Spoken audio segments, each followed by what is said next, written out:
does show adaptation, but also it kind of shows that, whoever you're working with or working for has some flexibility in what exactly they want.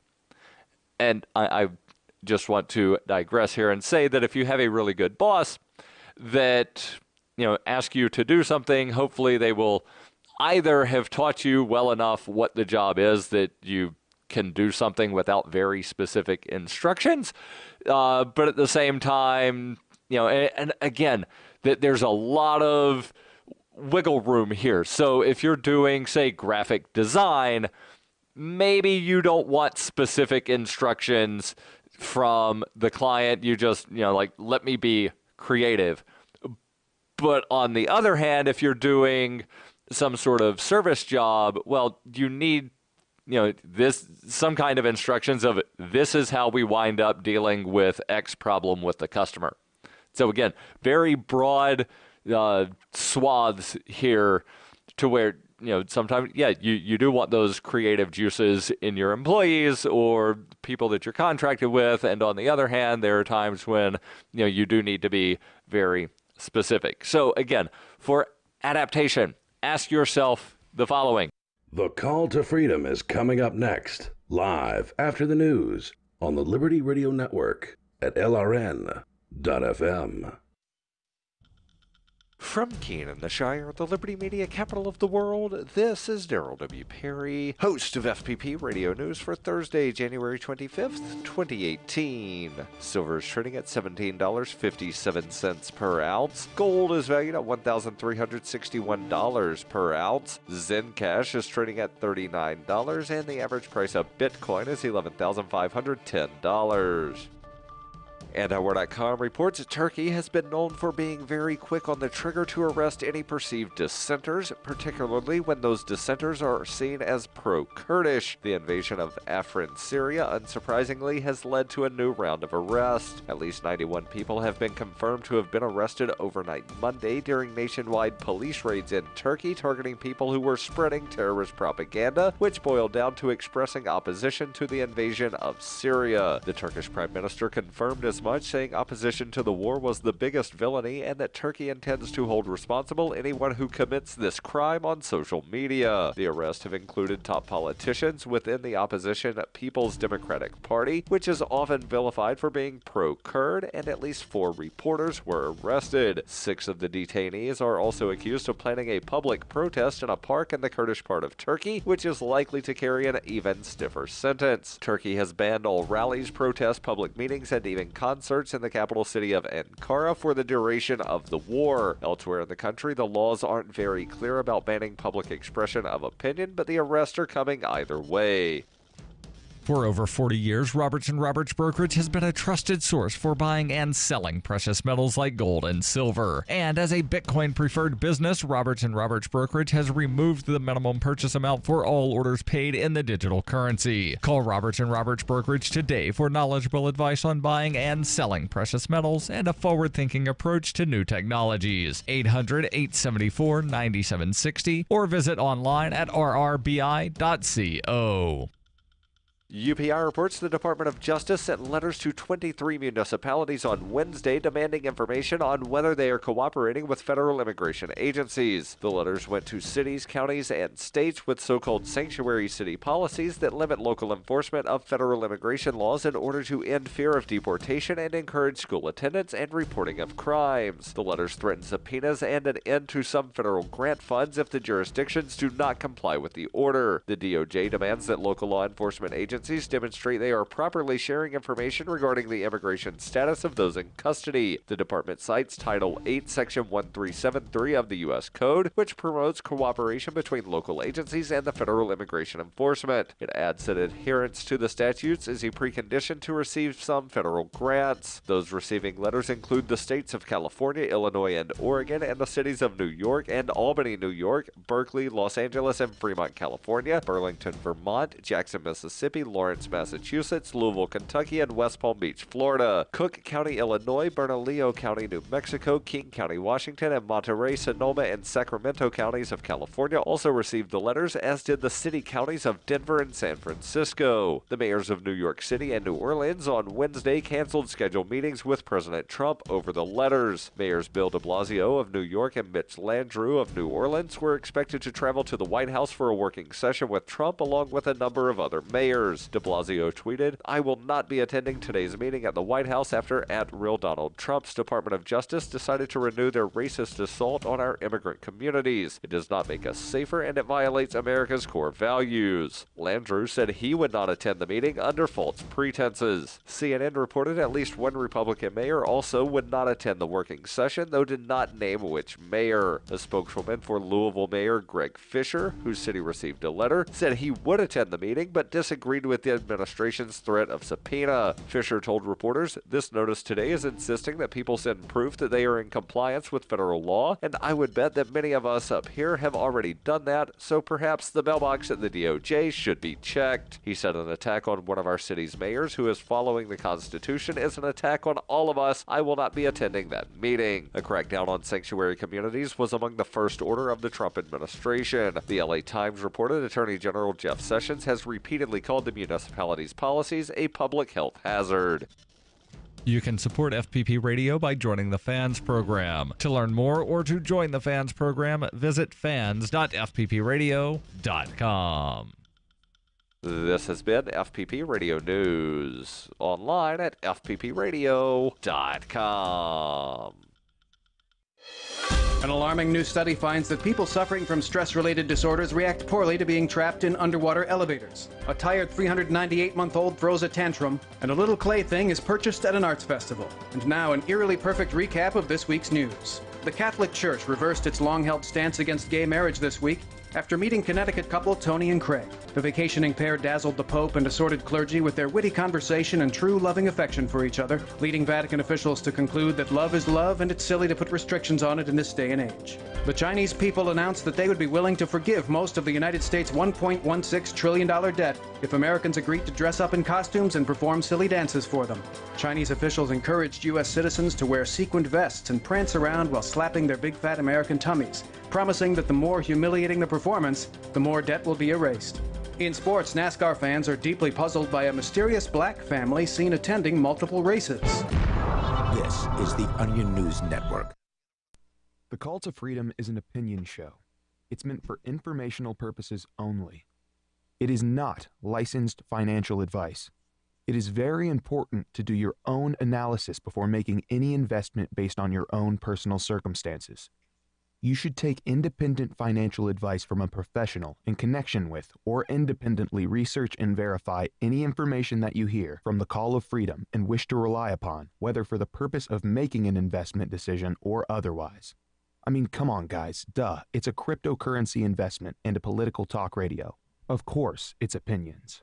Computers are online. I'm gonna start loading software. 5, 4, 3, 2, 1. Welcome to the Call to Freedom. Broadcasting live from Vertcoin Studios on LRN FM. You're listening to Will. You will listen to every damn word I have to say! And Aria. Be afraid. Be very afraid. Stay tuned for political talk and everything crypto. That's right. Broadcasting internationally on our Bit Plus Network satellite. This is The Call to Freedom. All right, let's boot it up. That's right. Welcome to the Call to Freedom here on Thursday afternoon, broadcasting live from the Vertcoin studio here in beautiful Keene, New Hampshire. Our little crypto community here nestled up in northern New England, joined by the Classic crew today, our Call to Freedom Classic crew. We've got with us Mr. Tom Gray from the Smoky Mountains. Tom, how are you? I actually made it on air. Rather impressed with myself there. So I guess we've already told the chat room one of us is high. The question is, which one is it? Right.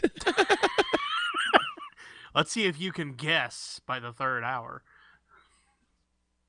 I would say by the third minute. For real, yo. Under most days. On most days. I don't know. Most days, I'm not sure you can tell which ones of us are and which ones aren't. For real. You can tell when I've had a day that I've had a little more than I should have. Well, that's true, but that's usually because you miss the breaks and the music beds and stuff like that. It's Yeah. nothing to do with the content of the show, just the No. procedure. Well, no, I also do that when I'm really, really interested in what we have a guest on for too. Or we'll just Which that's what tends to happen when you're high. Yeah. Get very interested, especially if we have, guests who are multiple colors, I suppose.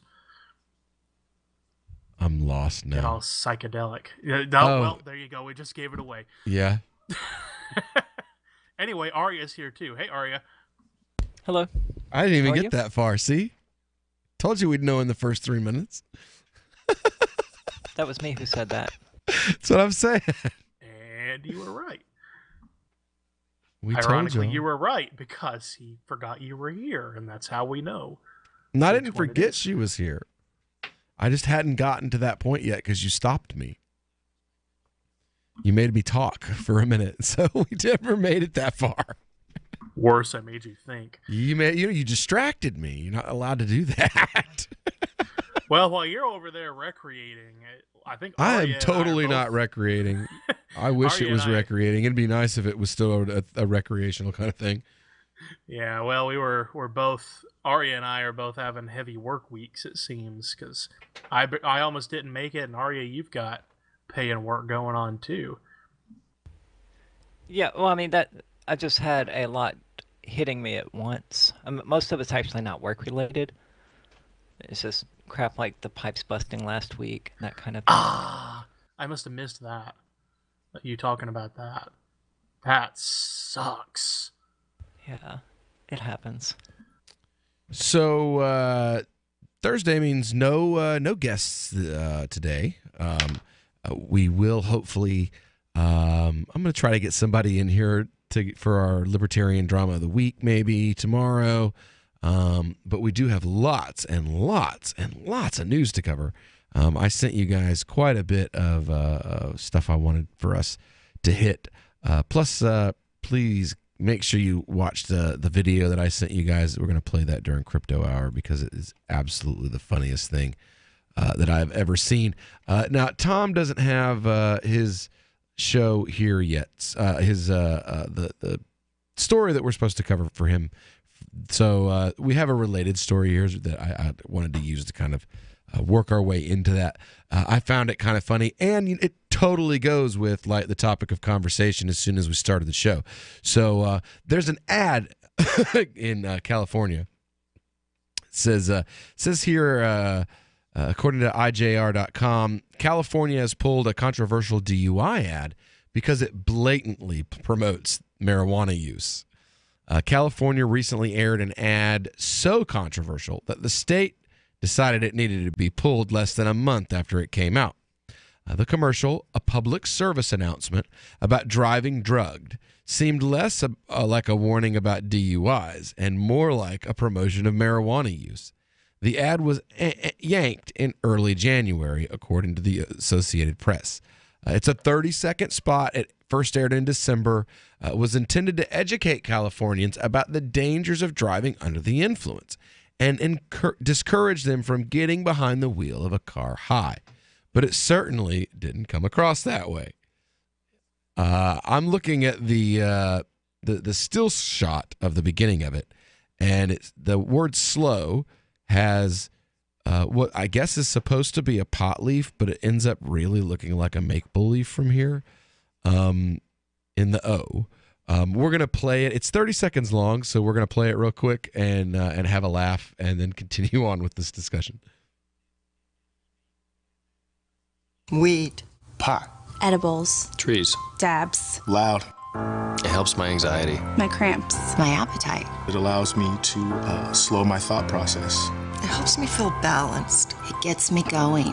It helps me feel normal. More social. I just like it. It's fun. It smells good. Okay, I love it. But I don't drive. I don't drive. I don't drive. I never drive high. No matter why. It's still a DUI. DUI doesn't just mean booze. Okay. Well, I see what they mean now. That was absolutely an ad for pot. There's really no other way to interpret that. I liked it too. It's different people and the reason why they smoke, and it's saying, okay, we understand there are 1,000 reasons why people smoke. That doesn't change the fact you shouldn't be getting ripped and then driving to work. Wait until you get to work, then get ripped. Attaboy. Like now. Don't smoke in the car. Smoke when you get to work behind the dumpster. Right. That's what we used to do when I worked in restaurants. High. Who, me? I mean, yeah, we drove around smoking out of pipes. The cops saw us. They didn't care, and none of us ever wrecked. I don't want to be that, pot doesn't really reduce your reaction times, because it does. But I don't think it's really that big of a deal.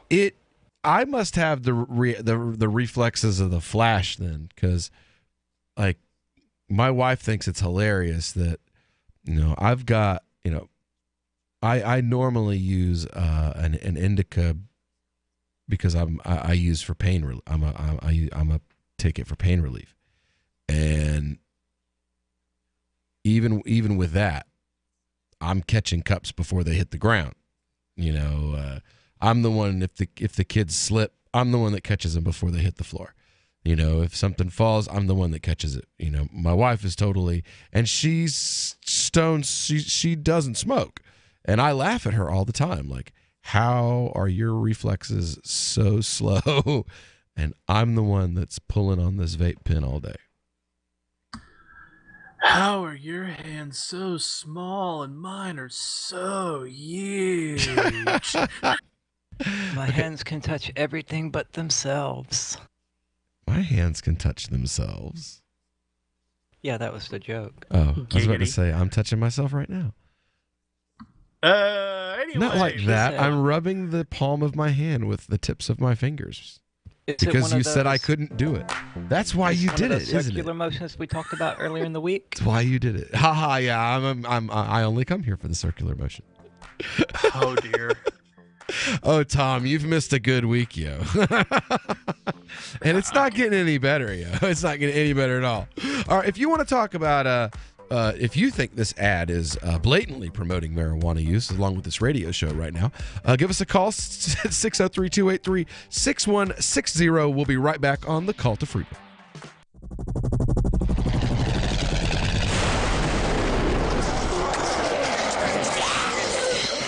In Survivor Max 2, School Bites, Max must scavenge through a wasteland swarming with the undead. Desperate to find the medicine he needs, he discovers a community of survivors at his former school. Has he finally found the safe haven he's been looking for, or will he discover that school bites? Look for Survivor Max on Facebook, read reviews on Amazon, and read Chapter 1 at survivormax.com. Are you a helpless moron perplexed by the world? Wish there was a device that enabled you to consult the Onion Book of Known Knowledge anytime, anywhere? Then you need the Bookbjorn, the amazing new wearable invention that makes you and the Onion Book of Known Knowledge inseparable. Never again be stumped by the panoply of bizarre objects filling your field of vision. Never take it off. Never be without it. All this for just 4 easy payments of $39.93. The Bookbjorn. The Bookbjorn. And if you call now, you'll receive the special page-turning wand. Turn pages with the greatest of ease. The special reading light to wrench knowledge from utter darkness. The book umbrella to protect the Onion Book of Known Knowledge's precious pages from the elements. Bookbjorn. This $800 value can be yours today. Send a check or money order to the Bookbjorn, care of the Zwiebel Center for Knowledge Studies, 15 Zwiebel Way, Macau, China. Do not hesitate. Buy now. The Bookbjorn.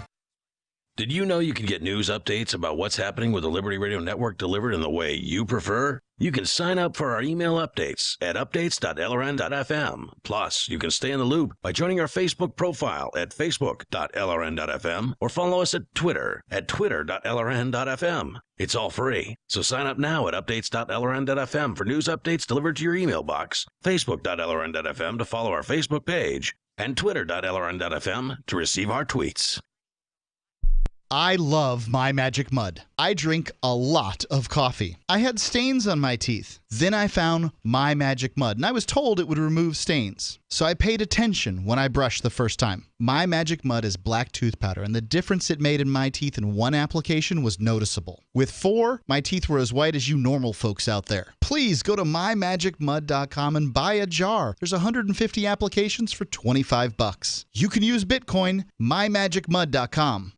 Imagine someone in your community getting in their car, turning on the radio, and hearing the Liberty Radio Network. You can make that vision a reality with your own micro radio station. Visit broadcast.lrn.fm to learn how you can put our programs on the air in your area. You can have LRN.FM running around the clock, and you can even add in your own local shows. Building a radio station is simple, but programming isn't. That's where LRN.FM comes in. Learn more at broadcast.lrn.fm. That's broadcast.lrn.fm. Since time began, tyrants have taken aim at personal liberties. Now there's a movie that aims back. The government has no more right to tell us what to put in our bodies than they have to take our guns or tell us what books we can read. 6 drug police were eaten by bears while raiding a marijuana farm. On your knees, you dirty hippie! Jesus. On your knees! What's the problem, officer? Today, many cops who enforce pot laws do so only because it provides them with cushy jobs, good benefits, and a chance to push people around. I was an undercover narcotics officer. The drug war is nothing but a farce. The Second Amendment says you gotta keep you and your gat intact. Guns and Weed, The Road to Freedom. A film by Michael W. Dean and Nima Vadadi. DVD available now at gunsandweed.com or on Amazon. That's gunsandweed.com. Makes the perfect gift. Remember, that's gunsandweed.com. You can put the Liberty Radio Network on the air in your area. Visit broadcast.lrn.fm to learn how. Broadcast.lrn.fm. You're listening to The Call to Freedom on LRN.FM. تستمتعون إلى برنامج نداء للحرية مباشرة على LRN.FM.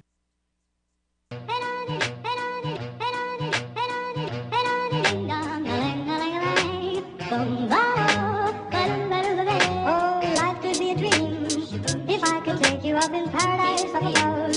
If you would tell me I'm the only one that you love, life could be a dream, sweetheart. Hello, hello again.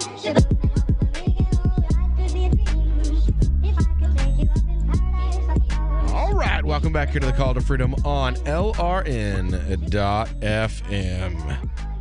And we are broadcasting live from the VertCoin studio here, coming across the ether if you are listening to us internationally on our free-to-air Bit Plus Networks satellite.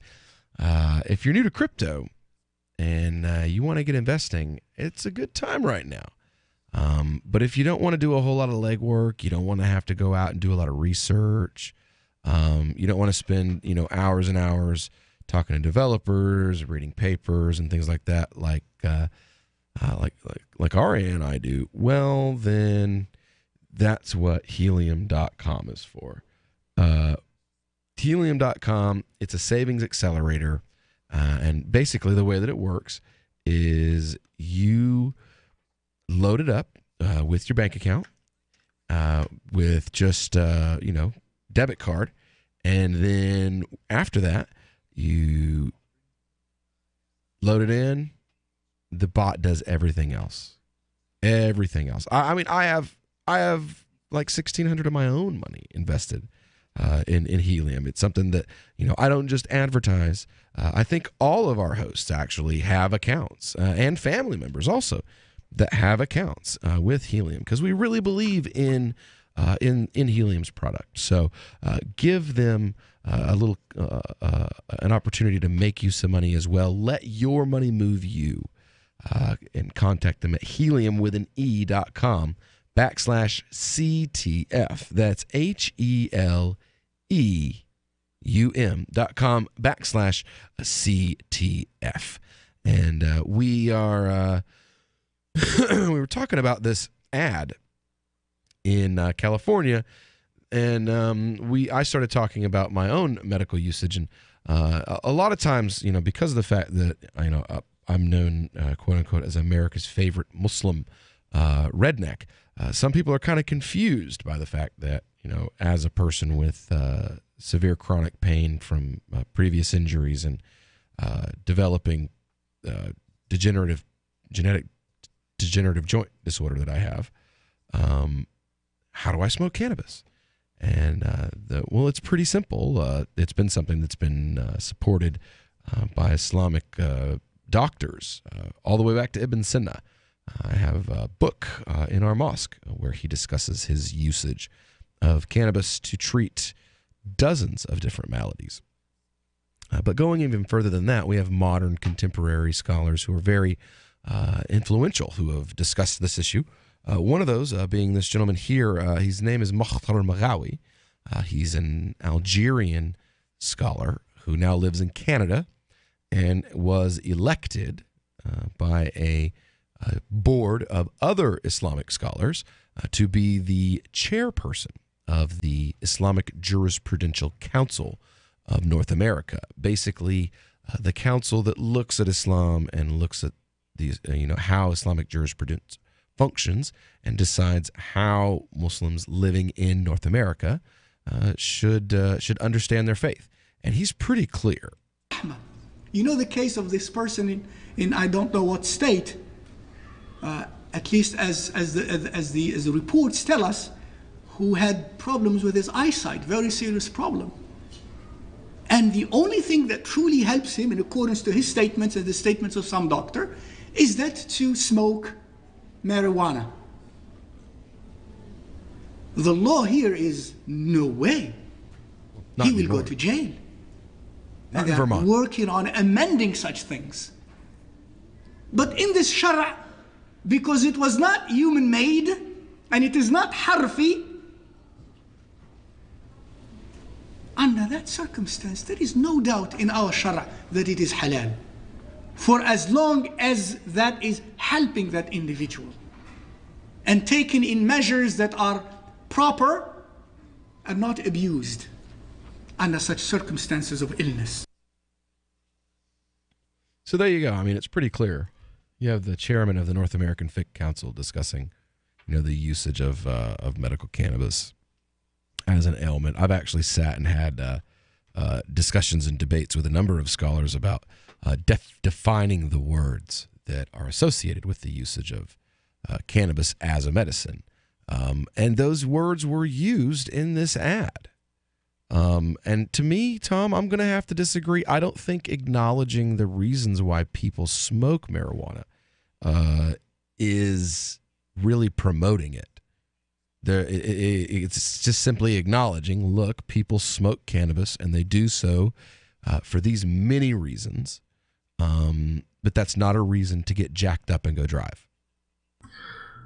Well, I see your point, but it's coming from a source that would normally try to remove any legitimacy whatsoever from the usage. And that, to me, is what makes it, I say tongue-in-cheek that it's an advertisement, but even on a pro-law enforcement, anti-liberty viewing of the ad, it's acknowledging that people use it for, legitimate reasons. Yeah. And recreational reasons.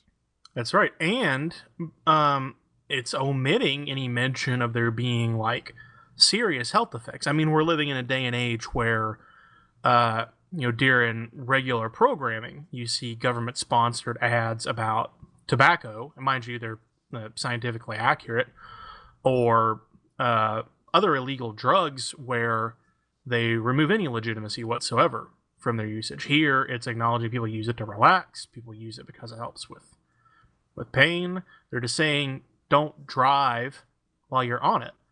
I think if there's anything objectionable here, it's that the ad was removed when it's so forthright and honest and just ask people not to do something that even we as libertarians, well, I say we, the people contest whether I'm one or not, but even libertarians would have to say, we don't really want people operating a large vehicle if you are impaired by this.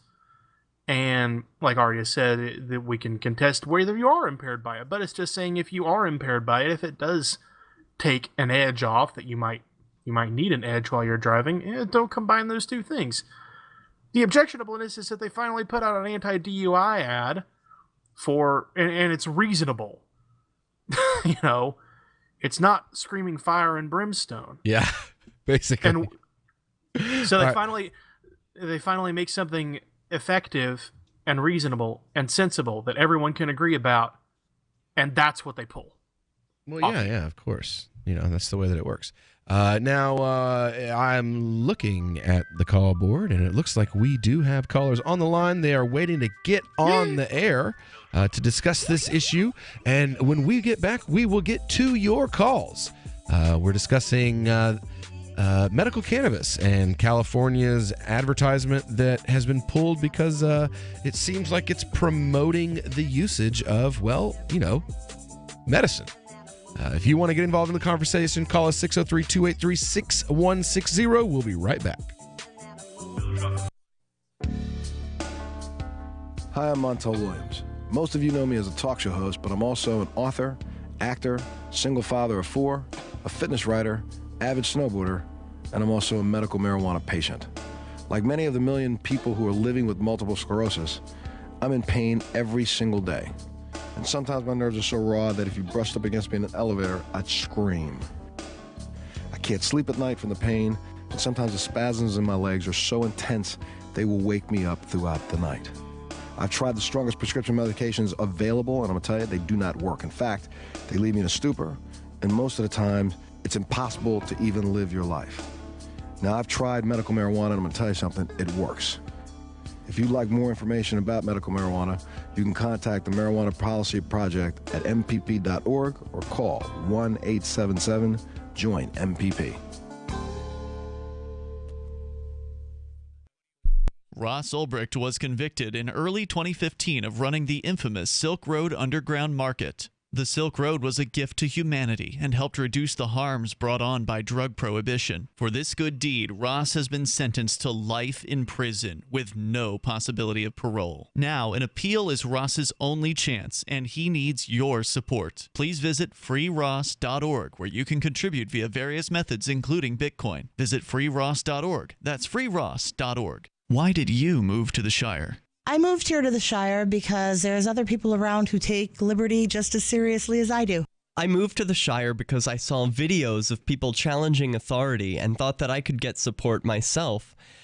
It called to me, like, do this right now. I wanted to be around people like me who got it, and once I got here, I knew there was nowhere else that I wanted to be.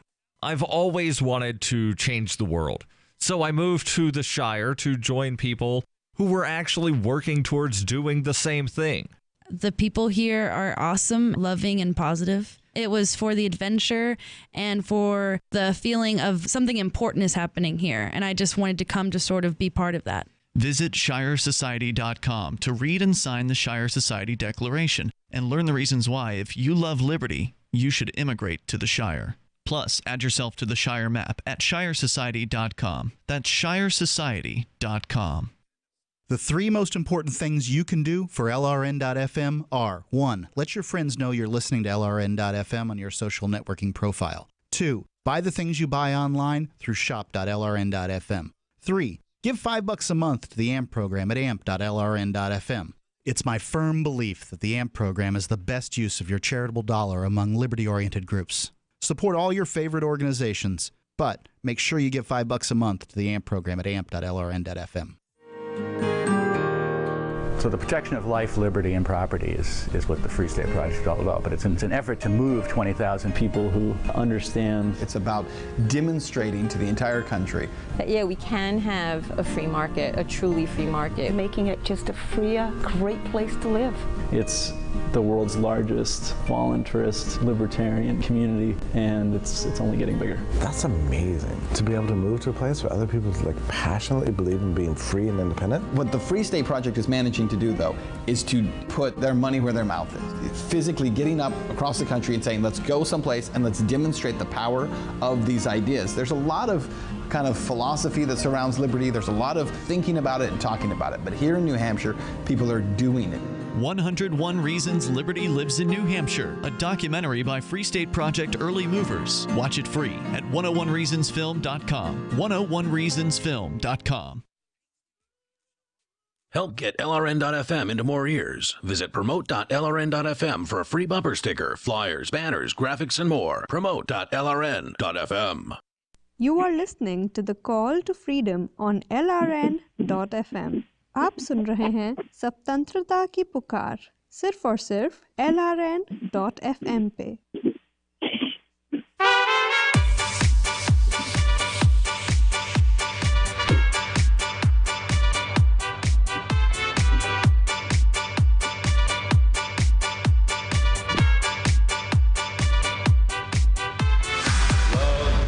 Is a burning thing, and it makes a fiery ring. All right, welcome back here to the Call to Freedom on LRN.FM.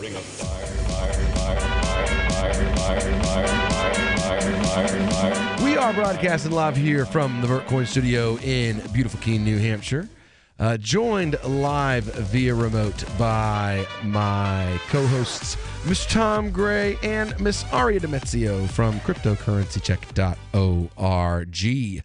And we do have a caller on the line. We've been discussing this advertisement that's running over in California that was pulled off the air because of the fact that it was seen as promoting cannabis use instead of warning that, you know, if you're going to use cannabis, maybe you shouldn't be driving completely stoned out of your mind, you know, maybe just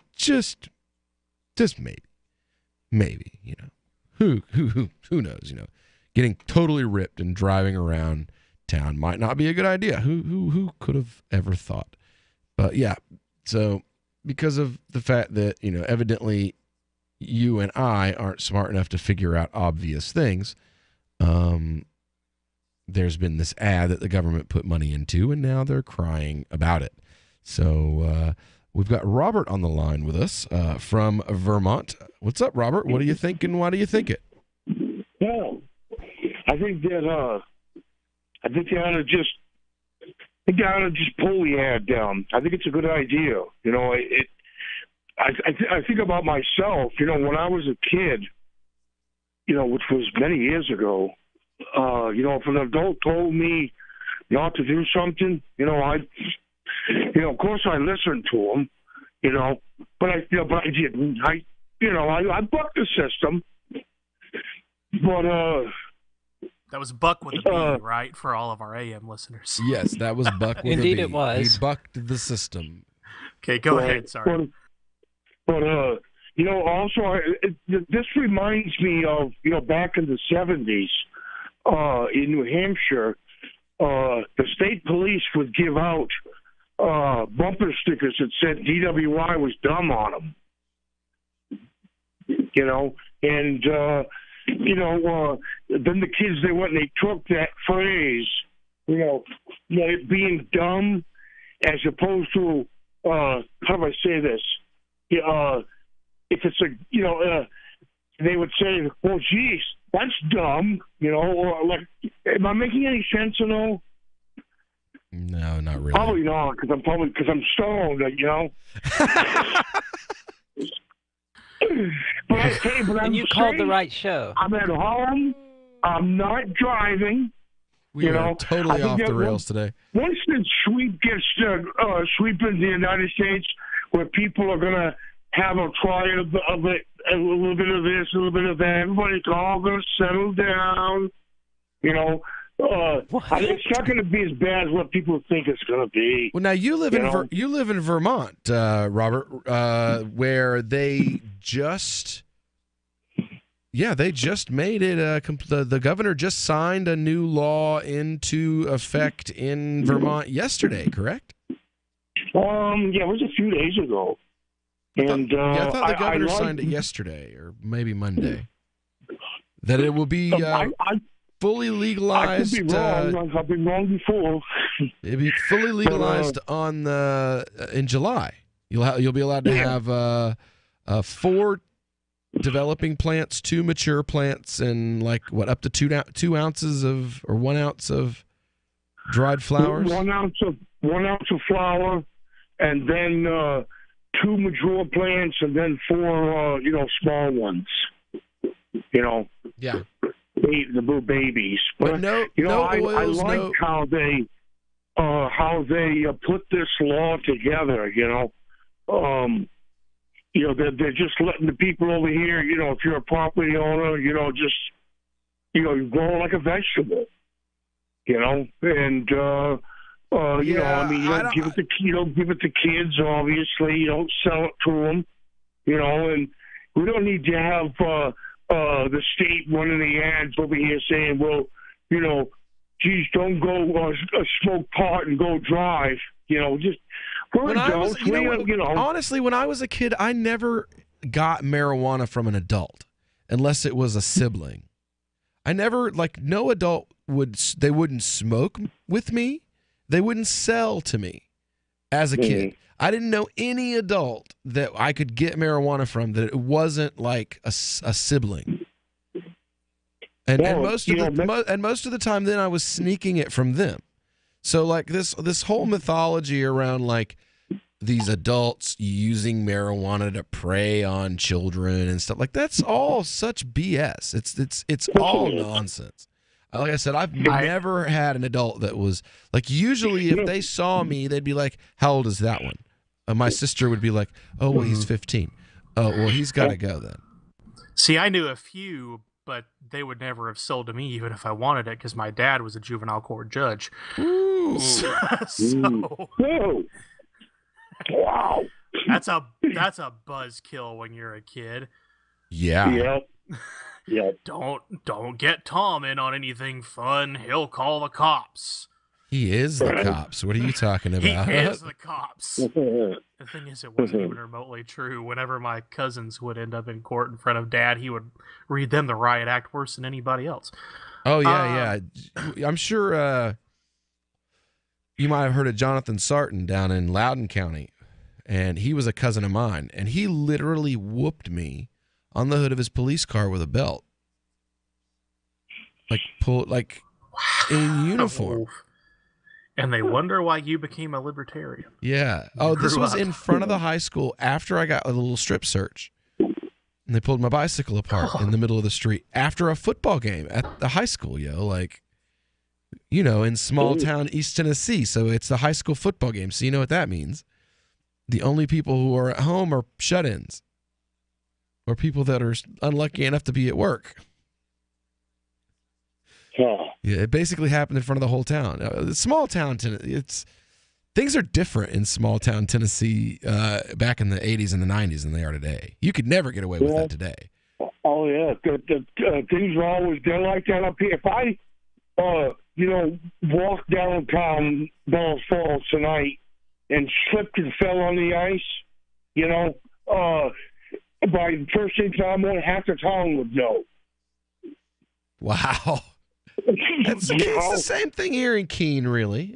I guess you could say it's pretty much the same thing here in Keene. If I farted and the cloud was green instead of brown, some people would know. Yeah. People with no lives, at the very least.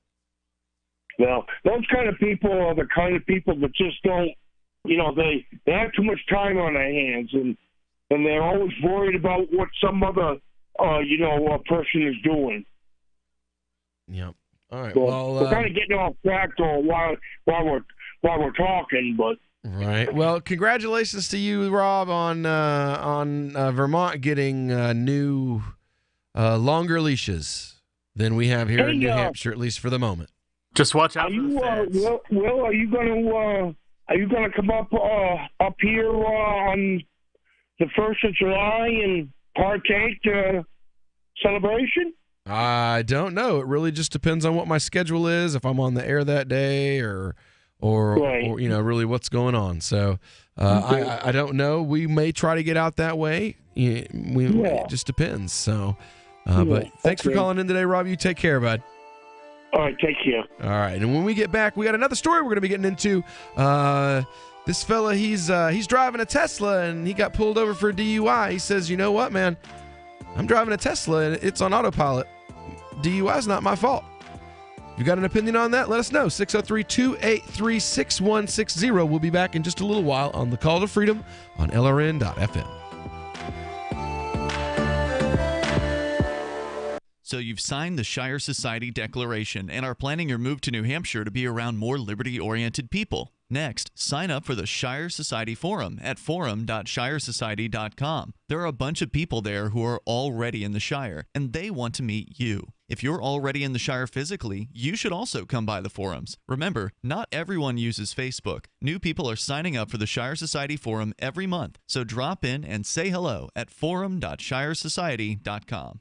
If you're looking for work, you know what I mean by elevator speech. It's the short version, saying just enough to make the listener want to listen more. Even if you're not a job seeker, effective communication skills have never been more important, with money and attention so scarce now. So to cut through the clutter, choose every single word as though it was the last word the person you're speaking to will hear. Otherwise, it might be. Instead of saying, due to the fact that, say, because. And avoid mispronunciations. Say jewelry, not jewelry, which could offend. Undoubtedly, you don't want to say undoubtedly. And whatever you do, never use a preposition to end a sentence with. Just kidding. For more tips, hit survivalspeech.com. I'm Holland Cook. Did you know we've taken our LRN.FM telephone listen line to a new level with the LRN.FM audio on demand line? Now you can call 712-770-8447 anytime and listen to LRN.FM's live feed. And you can listen to a bunch of our original shows on demand. Long distance fees may apply. Just dial 712-770-8447 and choose from the menu. 712-770-8447.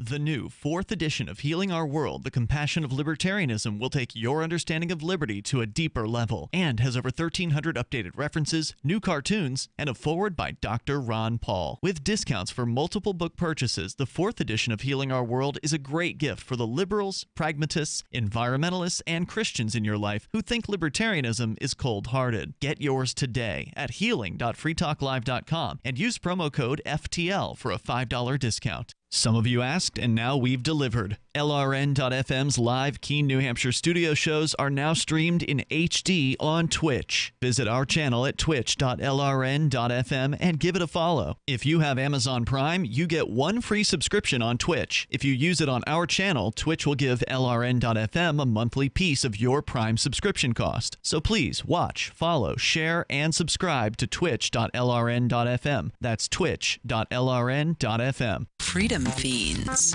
with Michael Dean and his weird friends. Mr. Michael Dean, and this is my show, Freedom Fiends. I love that. I hope you like it. If you don't, I don't really care. I don't make it for the masses. I make it for the cool weirdos who are up late at night. Insomniacs, swing shift workers, the homeless. Yeah. People in other countries. People in other countries who are at their day job that's 9 to 5. Good point. Good point. The unemployed, the underemployed, the worried. Okay, y'all. Now, if y'all are feeling a little worried tonight and you've got a hamster running around in your brain, we have a solution for you. Just put your hands on your computer or your telephone, and the spirit of the fiends is going to come rushing right through, and it's going to heal you. Listen on LRN.FM Monday through Friday, midnight to 2 a.m. U.S. Central Time, and weekends, noon to 2 p.m. U.S. Central Time.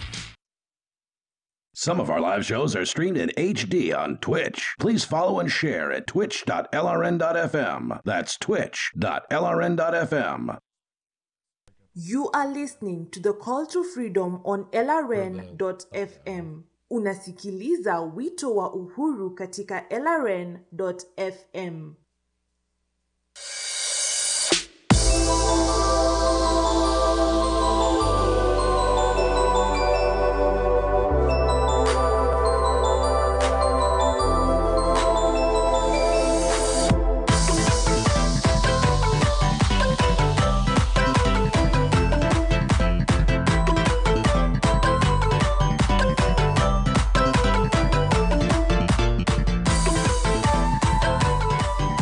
Welcome back here to the Call to Freedom on LRN.FM.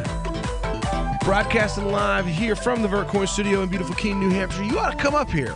y'all ought to come up here and see our beautiful crypto community. And a good excuse to come up here is the 11th annual Liberty Forum. It's going to be in Manchester, New Hampshire, February 8th through the 10th.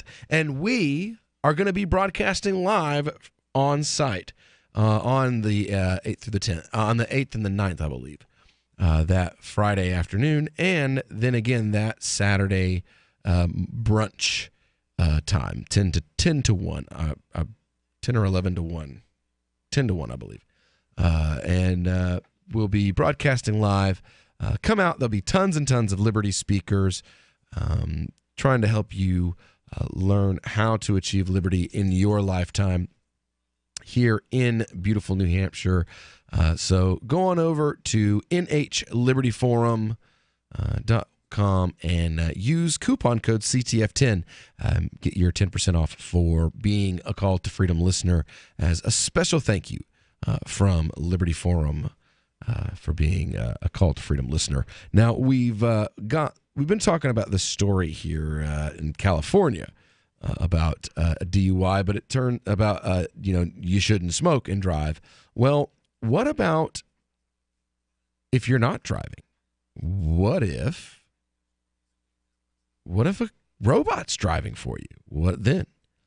Well, here at Ars Technica, we have a story that Tom has brought to us, and I'm going to go ahead and let Tom take the lead on this. So go ahead, Tom, take it away.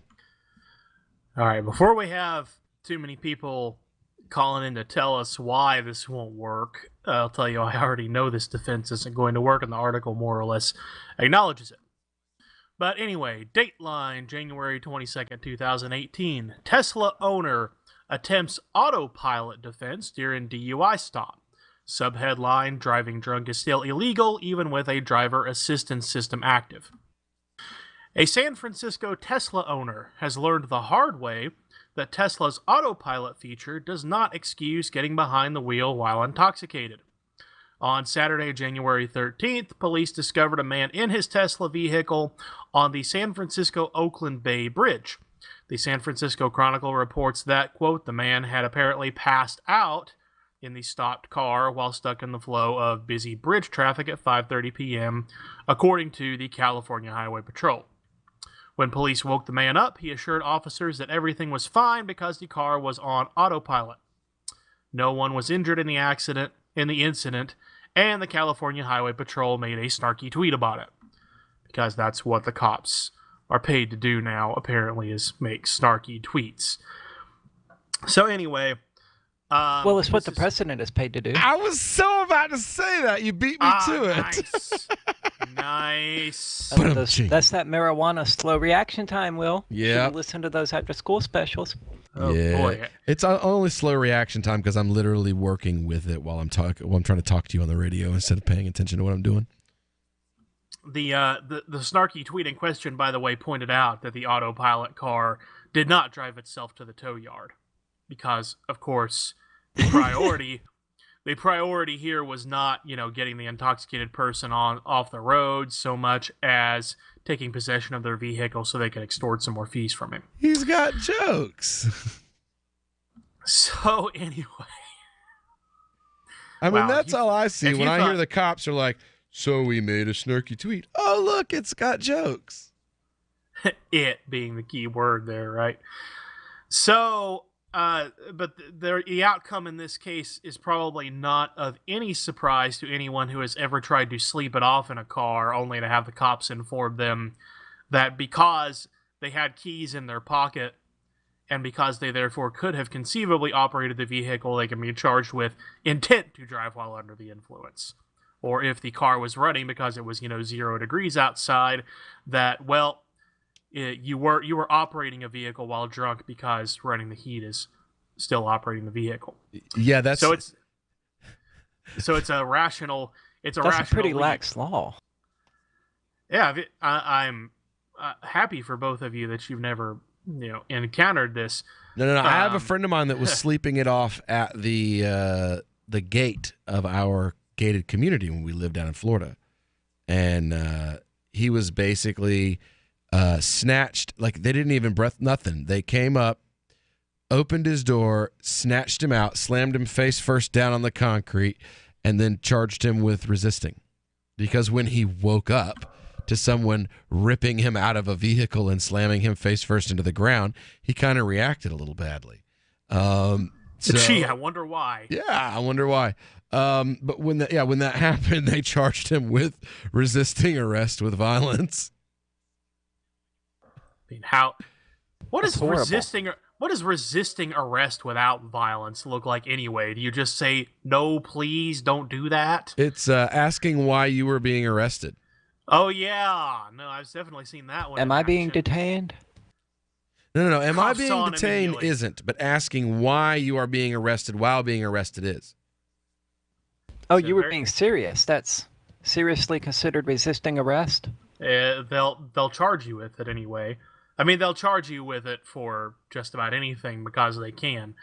And I will point out that the story is basically telling you what the cops' interpretation is right now. That the cops have interpreted the law as if you are drunk, the vehicle has stopped. By the way, the autopilot apparently is how the vehicle got pulled over. Because the guy passed out while he was driving on autopilot. And the autopilot, I don't know, did it sense that there was something wrong with the car, or did it somehow sense that the driver was not paying attention? That would be... it had... So now you're saying it has smart sensors. Well, that would be nice.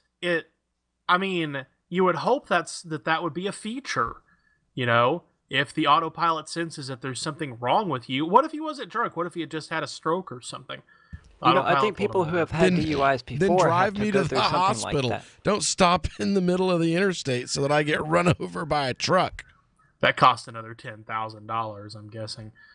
But anyway, so the cops say it's DUI. I'm here to tell you, as the lawyer in the room, that's probably going to stick for the reasons that I talked earlier. Plus, if he was definitely on the highway at some point with the autopilot engaged. And there is a big fancy warning label on these Teslas that says, even if the autopilot is on, you should still be in control of the vehicle. Although that's going from the criminal side to the civil side. That's to try to keep Tesla from being sued. We'll see how that works out for them. So, whatever you're under the influence of, don't expect A, your car's autopilot to save you, or B, the state to buy that you were being responsible when you engaged the autopilot. So what's the point in having autopilot if you have to... Because you're lazy? Well, yeah, but if I've got autopilot, I want it so that I can take a nap while I'm driving to New Hampshire so that I don't have to get a hotel room. I guess maybe one of these days they'll come out with a very extensive liability waiver of some sort. But until that, Well, yeah, I mean, what's the point of having a car that drives itself if I can't let the damn thing drive itself so that I can do something else? It's like, no. You can. It's an automatic car. It totally drives itself, but you have to pay attention to the fact that it's driving itself. Well, then it's not automatic, and it's not doing it. No. It's pointless. It's just spending a whole lot of money for something that you can do with your knees. Like, I mean, I can drive with my knees. Giggity. For real. It's ridiculous. Well, it's a status symbol at this point, I guess. Autopilot at this point is just some overpriced thing that doesn't really work that well. It's like their original CD players. You know, if you fart in the same room, it will skip for a half an hour. It's like Tesla cars in general. Oh, but very expensive status symbol. I don't know. I've never driven a Tesla. Because they don't make a pickup truck yet. I've never driven one because I don't approve of corporate welfare, and that's how Elon Musk has his whole living. Preach. All right. Well, when we get back here on the other side, it'll be time for the Crypto Hour. And we've got some really interesting stories. Did you know there's another Bitfork coming? That's right. Another Bitcoin. No. Another one, man. And a zero-free cryptocurrency trading and tracking platform when we get back here on The Call to Freedom. Is spreading the message of liberty, cryptocurrency, and peace around the globe worth $2 per month to you? As you may already know, in addition to our internet feed, LRN.FM broadcasts on free-to-air satellite across North and Central America, as well as Sub-Saharan Africa. And we've been available on satellite for free 24/7 since 2010. The LRN.FM free-to-air satellite signal is reaching some of the most oppressive regimes in the world, and there's no doubt our ideas are making an impact. You can learn more about the channel's impact by watching the 3-minute video at fund.lrn.fm. If you'd like to help free minds globally with our ideas of liberty, cryptocurrency, and peace, you can donate as little as $2 per month via fund.lrn.fm. You can help us continue and expand our satellite broadcast to multiple continents. Visit fund.lrn.fm today, and thank you for your help. Don't forget to share the link on social media. That's fund.lrn.fm.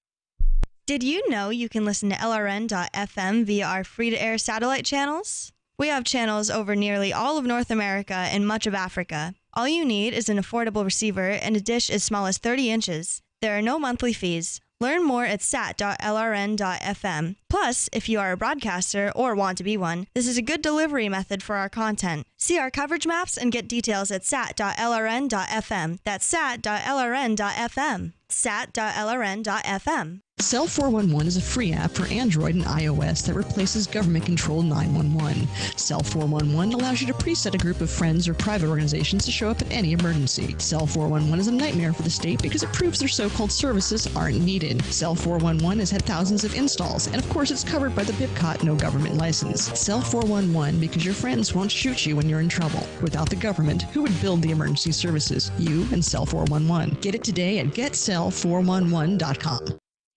More of the Call to Freedom is coming up next, live after the news on the Liberty Radio Network at LRN.FM.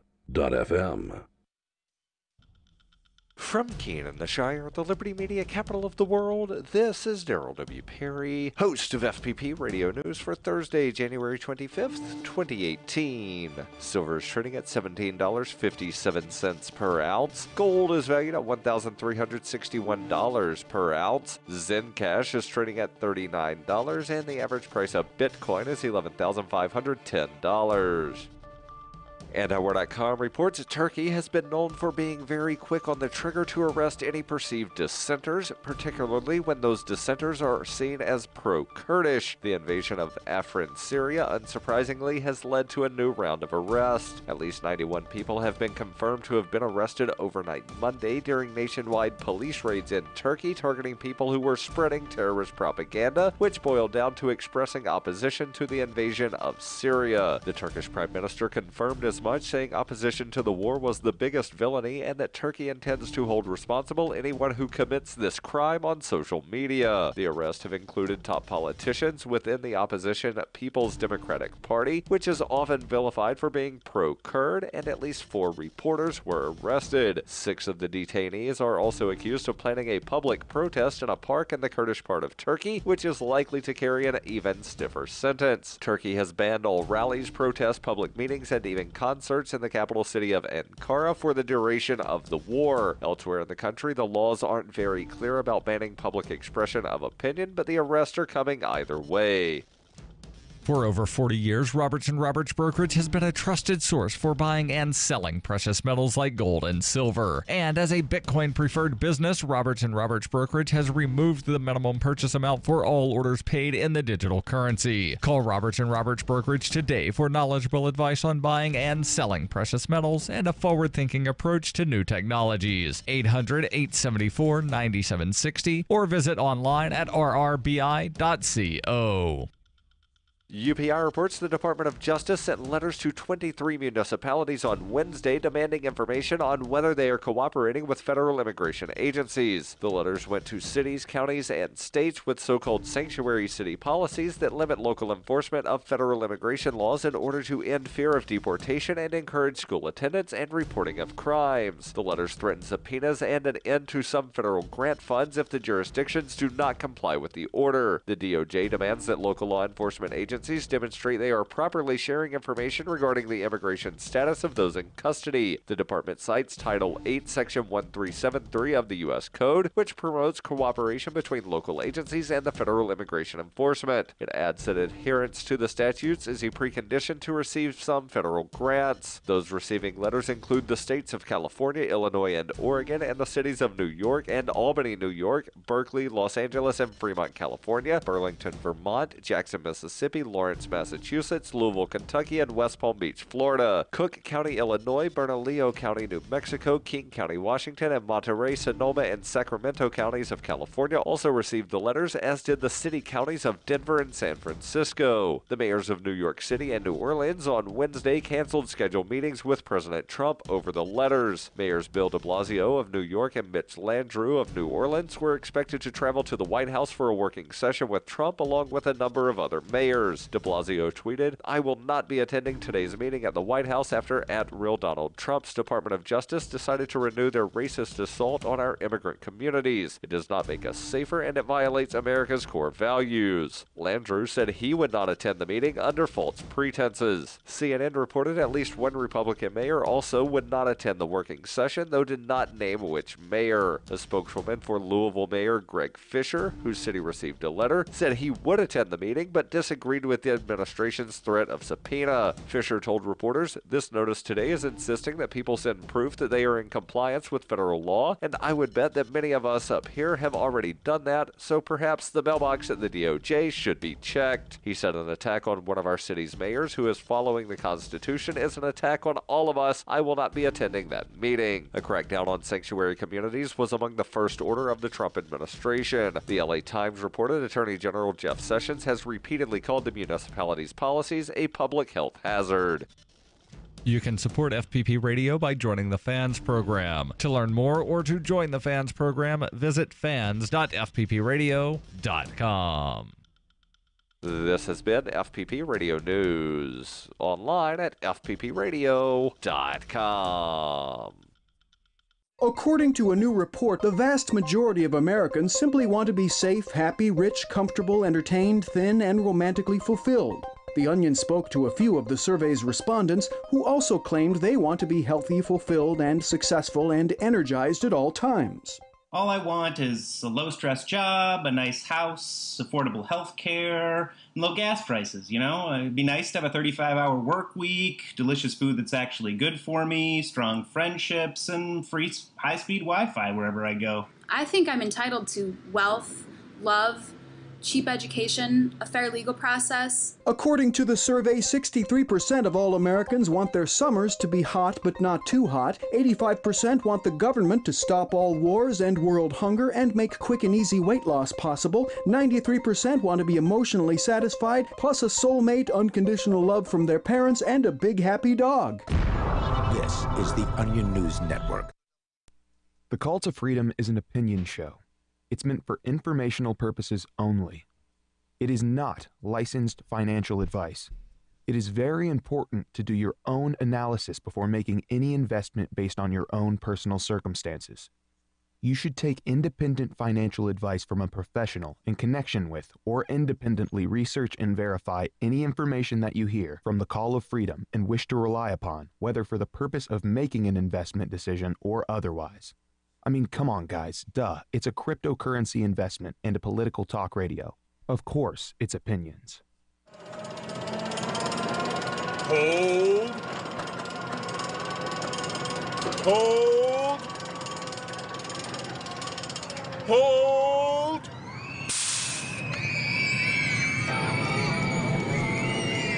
You better hold on for dear life, because it's time for the Crypto Hour, brought to you by Helium.com. On the Call to Freedom. All right, that's right. Welcome here to the Call to Freedom. It is time for our Crypto Hour here on the Call to Freedom on LRN.FM, broadcasting live from our crypto-sponsored Vertcoin studio here in Keene, New Hampshire, in our beautiful crypto community where you can get your tires changed, your oil changed. I'm going to go get my oil changed tomorrow. I'm going to pay in Dash. So yeah, there we go. If you want, you should come up and you should you should get involved. And if you want to get involved in crypto, we've figured out a way to make it really easy for you. You just run on over to helium.com, helium with an E.com, and you load it up. It's it's the crock pot of cryptocurrency, man. You just set it and forget it. Apparently you didn't hear about that episode of This Is Us that has everybody upset about crock pots. No, I missed it. Yeah, that's kind of a big deal right now. Does it have something to do with like TV? Yeah. That's why I don't know. Well, there you go. Yeah, apparently I read books. Well, there's your first mistake. You got to watch the boob tube.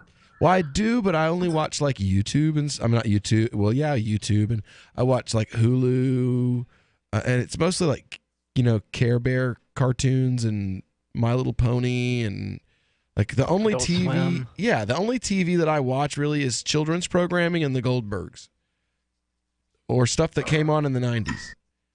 He's not watching the children's programming for himself, are you? In case that wasn't obvious. Yeah. So you're like, Adult Swim, and I'm like, no, he's not sitting down with Shumai to watch Adult Swim, I don't think. No, I wish. No, but he does watch Adult Swim. I do when I get... Well, I watch shows that I wish were on Adult Swim, or shows that were on Adult Swim, but I watch them in their Japanese original version that's not been edited and clipped and sanitized. You're referring to their Saturday anime block, Yeah, right? yeah. They still do that? They're sanitized anime blocks, yes. They still do that. Who would have known we'd be talking about Adult Swim on a show where Will's stoned? Right? Never would have expected Stoner TV to be discussed. With someone who's enjoying... yeah, I got you. So crypto. Actually, you know what? I got this thing that I wanted to play for you guys. It's so you know about Awaken with JP. If you don't, it's the spiritual life guy. He basically that guy. Yeah. Okay. Well, there's another guy. Called Life According to Jimmy. And this one, it's making fun of how Bitcoin is now like the biggest new thing. And the whole noob part of it. And since we've been talking about issues with noobs, and we've had, people, some of that's really kind of been discussed on the show this last week with, discussing all these exchanges, hiring all this customer support staff because of people asking questions like, why can't I get my Bitcoin off of Bitcoin.com? Stuff like that. Like I sent Bitcoin.com an email and like, where'd my money go? I put $10,000 in the Bitcoins last night, and I woke up this morning and it was only 7. I sent an email to Bitcoin.com and I want to know why the website took my money. Stupid. I mean, seriously, stupid questions like that. To send an email to Bitcoin.com at this time, it's a 12-question questionnaire you have to get through, where it reminds you over and over again that Bitcoin.com is just a website that talks about Bitcoin. It's not where Bitcoin comes from. We can't open your wallet. We can't get you a new password. We don't know your private keys. Well, I mean, this was inevitable, and it's again why Cryptocurrency Check exists. Well, and this guy right here, oh my God, is another reason why Cryptocurrency Check exists. So just have a listen.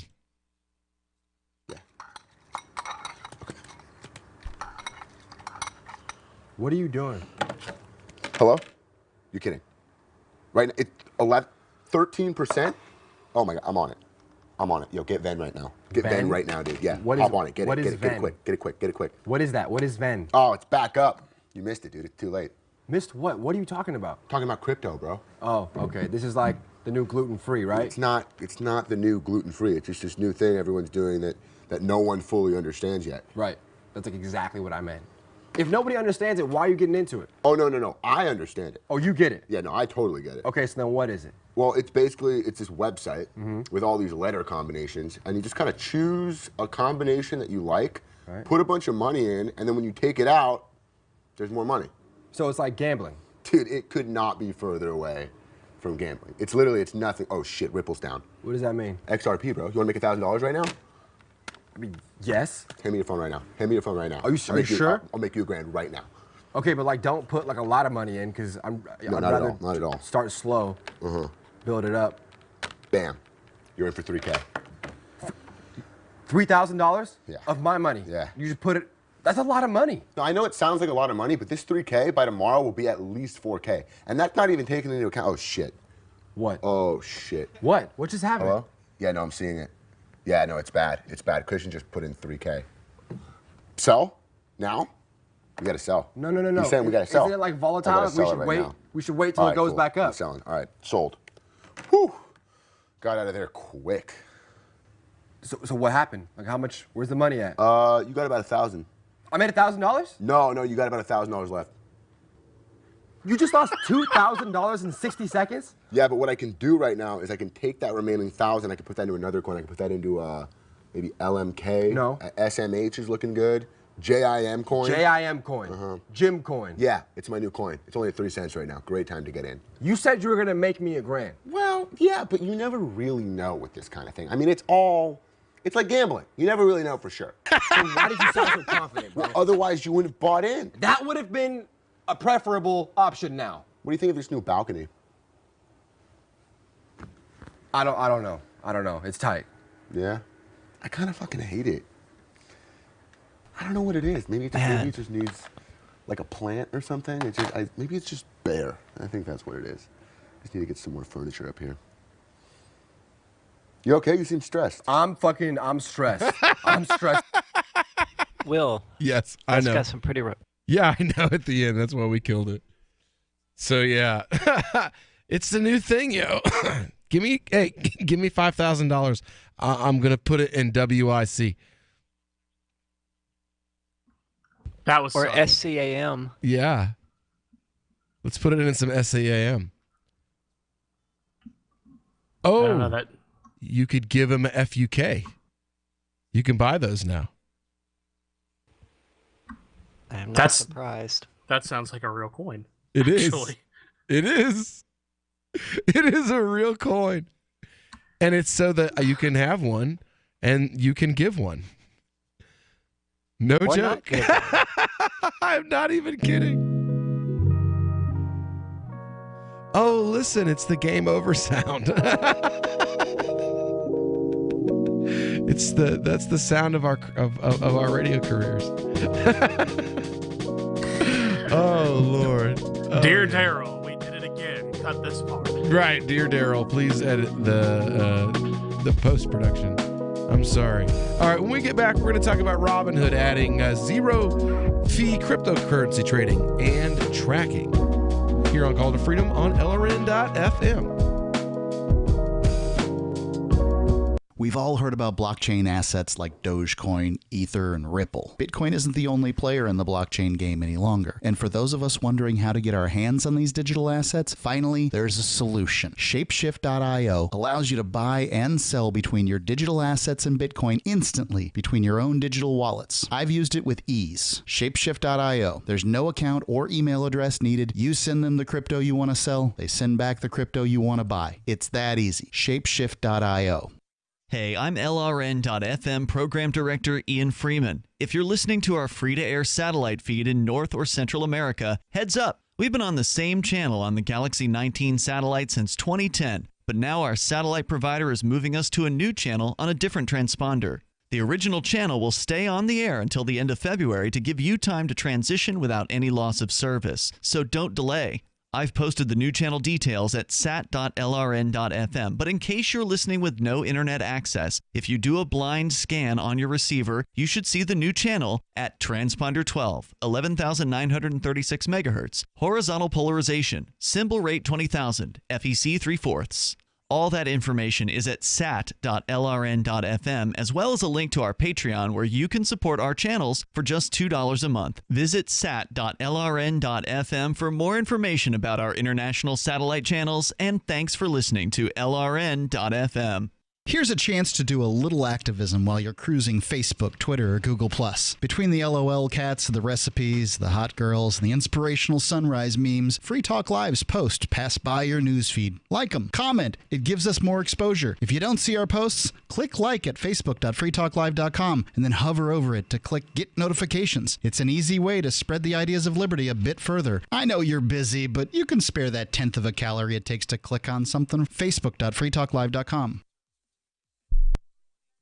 When you hear the word lobbyist, you probably think about greedy corporations, but not all lobbyists are the same. Some are fighting for the freedoms you hold dear. Liberty Lobby LLC is doing just that in New Hampshire, working hard to represent you, not some special interest group. You can help by going to libertylobby.info, where your contribution will give us the tools we need to ensure that your voice is heard. Visit libertylobby.info today to find out more. Now that you've found the Liberty Radio Network at LRN.FM, you may want to help expose others to our great programs. To assist you in doing so, you'll find resources at promote.lrn.fm, including details on how to get a free bumper sticker, quarter-page flyers you can print out and distribute, banners for your website, as well as files that will allow you to make your own custom banners and graphics. Visit promote.lrn.fm and help bring new listeners to the Liberty Radio Network. That's promote.lrn.fm. Hi, I'm Derek J. I don't want a politician to represent me.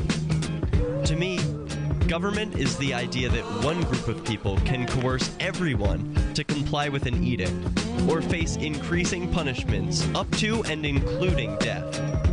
Despite perhaps the most noble of intentions, the best government services are a far cry from what could be provided for by voluntary interactions. Besides, the people who call themselves the government wage wars and put peaceful people in jail for crimes involving no victims. If Starbucks used some of its money to drop bombs, I wouldn't shop there. So why would I support the American empire?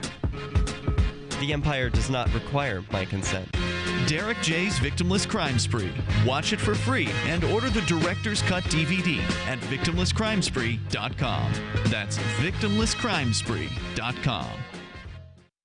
Love what we do? Please help support our international satellite channels at patreon.lrn.fm. That's patreon.lrn.fm.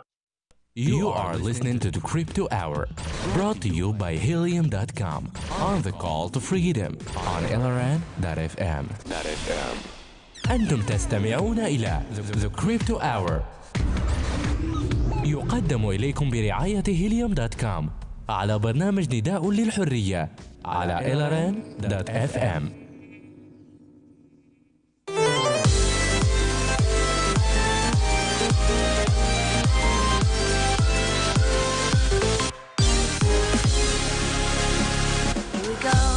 The rails, you know, it's time to raise ourselves.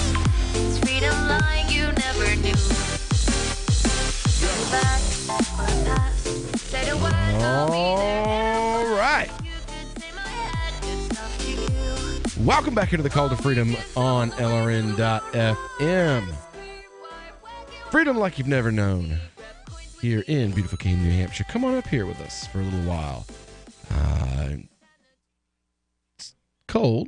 It's cold, but nothing good comes without a little bit of sacrifice. We've been up here for about 4 or 5 months, and to be honest, we've been here in what has been described by the locals as a once in a century weather event, as far as the cold is concerned. So, I guess it's not always like this, so thank goodness for that. So, Tom, Aria. Yeah, somebody's pipes burst again? What was that? I think so. Sounded to me like somebody's pipes burst. Either that or somebody needs to call the show. 603-283-6160. And claim some free coins. We've got Vertcoin in the faucet. So give us a call. I've got plenty of coin to give away. 603-283-6160. again. And today's sponsor is Vertcoin. Duh. Yeah, today's sponsor for the faucet is Vertcoin, the coin anyone can mine forever. So I've got this story here that I wanted to cover about where was it at? Oh yeah, that's right. The money you've been spending on the government to spy on the blockchain. I've got this story. We actually wanted to cover it yesterday, but we didn't actually get to it. It says governments worldwide have been ramping up regulations for cryptocurrencies and hiring research and blockchain surveillance teams. One firm that tracks transactions on the Bitcoin Core blockchain is called Chainalysis. And right, how obvious. And this year, the company has gathered over $500,000 US on record from various government and law enforcement entities. Public records show Chainalysis is garnering quite a bit of funds from government agencies over the course of the past year. One company that's received a lot of money from the government and law enforcement groups is Chainalysis, a blockchain surveillance team created in October of 2014 by Jan Moeller, Jonathan Levin, and Michael Groniger. Currently, there's a whole slew of teams that monitor blockchain activity, but Chainalysis has worked with nearly every U.S. government agency and is also employed by European organizations as well, such as Europol. On record, the company has gathered $500,000 US from the Department of Homeland Security, the Internal Revenue Service, Immigration and Customs Enforcement, and many other entities. The company is likely the most hired firm dedicated to following Bitcoin transactions, as multiple reports have disclosed many contracts and partnerships with Chainalysis over the past 12 months. It says here the IRS, DEA, ICE, FBI, FISA, and many more government entities continue to hire Chainalysis. For instance, the U.S. law enforcement agency, the Federal Bureau of Investigation, has poured a lot of money into Chainalysis's coffers. The company was hired by the IRS earlier this year, and the Drug Enforcement Agency has paid Chainalysis this past fall. All three of these agencies have paid Chainalysis multiple times in the past, as the firm has helped them with investigations like Silk Road and the Mt. Gox bankruptcy as well. Last year, the company also disclosed in a U.S. congressional hearing that it knew the location of the missing 650,000 Bitcoin lost during the Mt. Gox demise. At the congressional hearing, the Chainalysis co-founder, Jonathan Levin, told a U.S. senator that the firm had found the Mt. Gox coins. Levin states this past June, quote, Chainalysis was the official investigator in the Chainox bankruptcy case, and the destination of those coins is definitely known. Well, seems we've got some foxes in the hen house. It's been going on a while, I would say. Yeah, but Things like Ripple and Token Pay. Well, we'd always thought, at least myself, that it was the FBI themselves that was trying to, like, create or train new workers in the field to do this.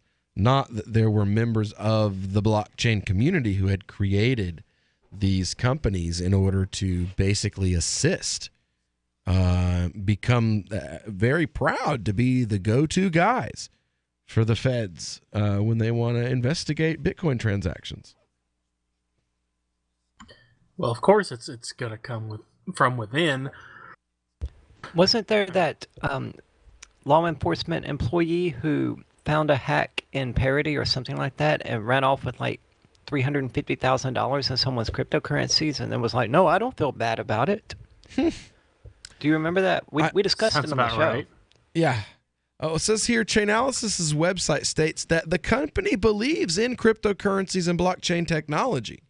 However, the company was built to spot connections between digital identities and identify malicious actors. The firm's mission statement is to create tools that respect user privacy, but also prevent abuse within the financial system at the same time. Companies that hire Chainalysis receive reports on blockchain activity that include alerts and quarterly reviews. The company helps organizations with onboarding customers and assists them in showing exactly where funds are coming from by verifying blockchain sources. Chainalysis also says they have a very efficient cyber threat intel which can teach employees how to deal with blockchain-related threats. Quote, train your analysis to be able to spot emerging threats from the deep web and investigate ransomware or extortion notes in-house, emphasizes the New York-based blockchain surveillance firm. So let's see here. Want to decrypt victim's source of Bitcoin. This chart shows track Bitcoins were used in a ransomware exploit. And it shows where they were sold, what exchanges they were sold on. Huh, that's pretty interesting. Well, I mean, in the right hands, I can see this as something that is that's worthy. But the problem is the wrong hands. This is in the wrong hands. This is in the hands of government. And when it's in the hands of government, nothing good can come from that. Nothing good comes from being in the hands of government. Do you have an opinion on this? Let us know. 603-283-6160. We'll be right back. Free Press Publications is an independent, alternative media and publishing company founded in June 2009 with the mission of ensuring a free press for the freedom movement and is committed to spreading the message of peace, freedom, love, and liberty. FPP also gives new authors an avenue for publishing freedom-oriented material. FPP brings you daily news and commentary on the website fpp.cc, as well as a daily 5-minute newscast, FPP Radio News, and weekly news, views, and commentary in the FPP Freedom Minute and Peace, Love, Liberty Radio at fppradio.com, and the monthly newspaper FPP News at news.fpp.cc. Find FPP online at fpp.cc. That's fpp.cc, as in Creative Commons. Hi, this is Mark Edge of Free Talk Live. Michael W. Dean's book, User's Manual for the Human Experience, changed my life. In a culture that attempts to turn you into a compliant victim, this book gives you implementable steps on everything from how to be aware of your environment, walking down the street, to business, to how to handle a toxic person in your life. If you're a human, you need to read this book at least once. Go to Amazon and get the Kindle version, or paperback, or an audiobook of A User's Manual for the Human Experience. On Free Talk Live, we're bringing people to the ideas of liberty every day. From wrestling superstars like Glenn Jacobs. You guys really are having an impact, I believe. Like I said, a lot of where I am now is due to listening to Free Talk Live. You changed my mind on some very important issues years ago. To random people tuning in on the radio. I was kind of stuck in the left-right paradigm. I heard your show by chance on a Saturday night. From there, I went on, joined the Free State Project, and become an amplifier. So, I mean, that's really the reason why I amp is because I know that if it wasn't for you guys being on as many stations as you are, I never would have found the ideas of liberty. Your amp will directly change more lives by getting Free Talk Live in front of people looking for talk radio online and on the air. When you amp Free Talk Live, you get perks like access to the AMP-only Facebook group and AMP podcast. Visit amp.freetalklive.com. LRN.FM is proud to announce our official listening apps for Android and iOS devices. Now you can easily tune into our streams anywhere, anytime on your smartphone or tablet. Just visit apps.lrn.fm or search for LRN.FM in the Android or Apple app stores. Please download, rate us 5 stars, then share the link on your social media, and let your friends and family know how you're listening to LRN.FM. Download it now, free, at apps.lrn.fm. The Free State Project has reached its goal of 20,000 liberty lovers who've pledged to move to New Hampshire and get active to achieve liberty in our lifetime. Perhaps you're trying to figure out what part of New Hampshire should be your destination. If so, consider Keene. You'll find more than 150 reasons to move to Keene at move.freekeene.com. Keene is famous for its historic, publicity-generating activism, as well as being the liberty media capital of the world. It's home to freekeene.com, New Hampshire's destination for liberty activism, news, and opinion. For years, we've been compiling over 150 reasons to move to Keene at move.freekeene.com, where you'll learn about some of what's happening here and what makes Keene a great place to live. If you love liberty, you'll probably enjoy anywhere you end up in the Shire. But do your due diligence first. Please visit move.freekeene.com for the full list of over 150 reasons to move to Keene. That's move.freekeene.com. This is the Liberty Radio Network, broadcasting the latest liberty-oriented audio content 24 hours a day at LRN.FM.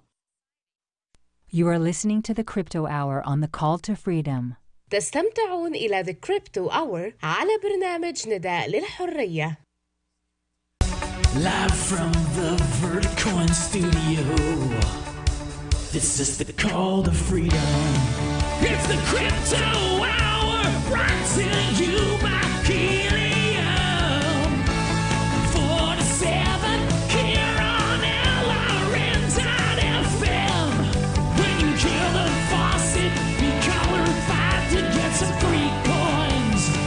This is the Call to Freedom. That's right. It's the Call to Freedom here on LRN.FM. It is the midpoint of our crypto hour, so that means it is time for our crypto update. Today, our Vertcoin sponsor, their coin is worth $4.65, up over 4.5%.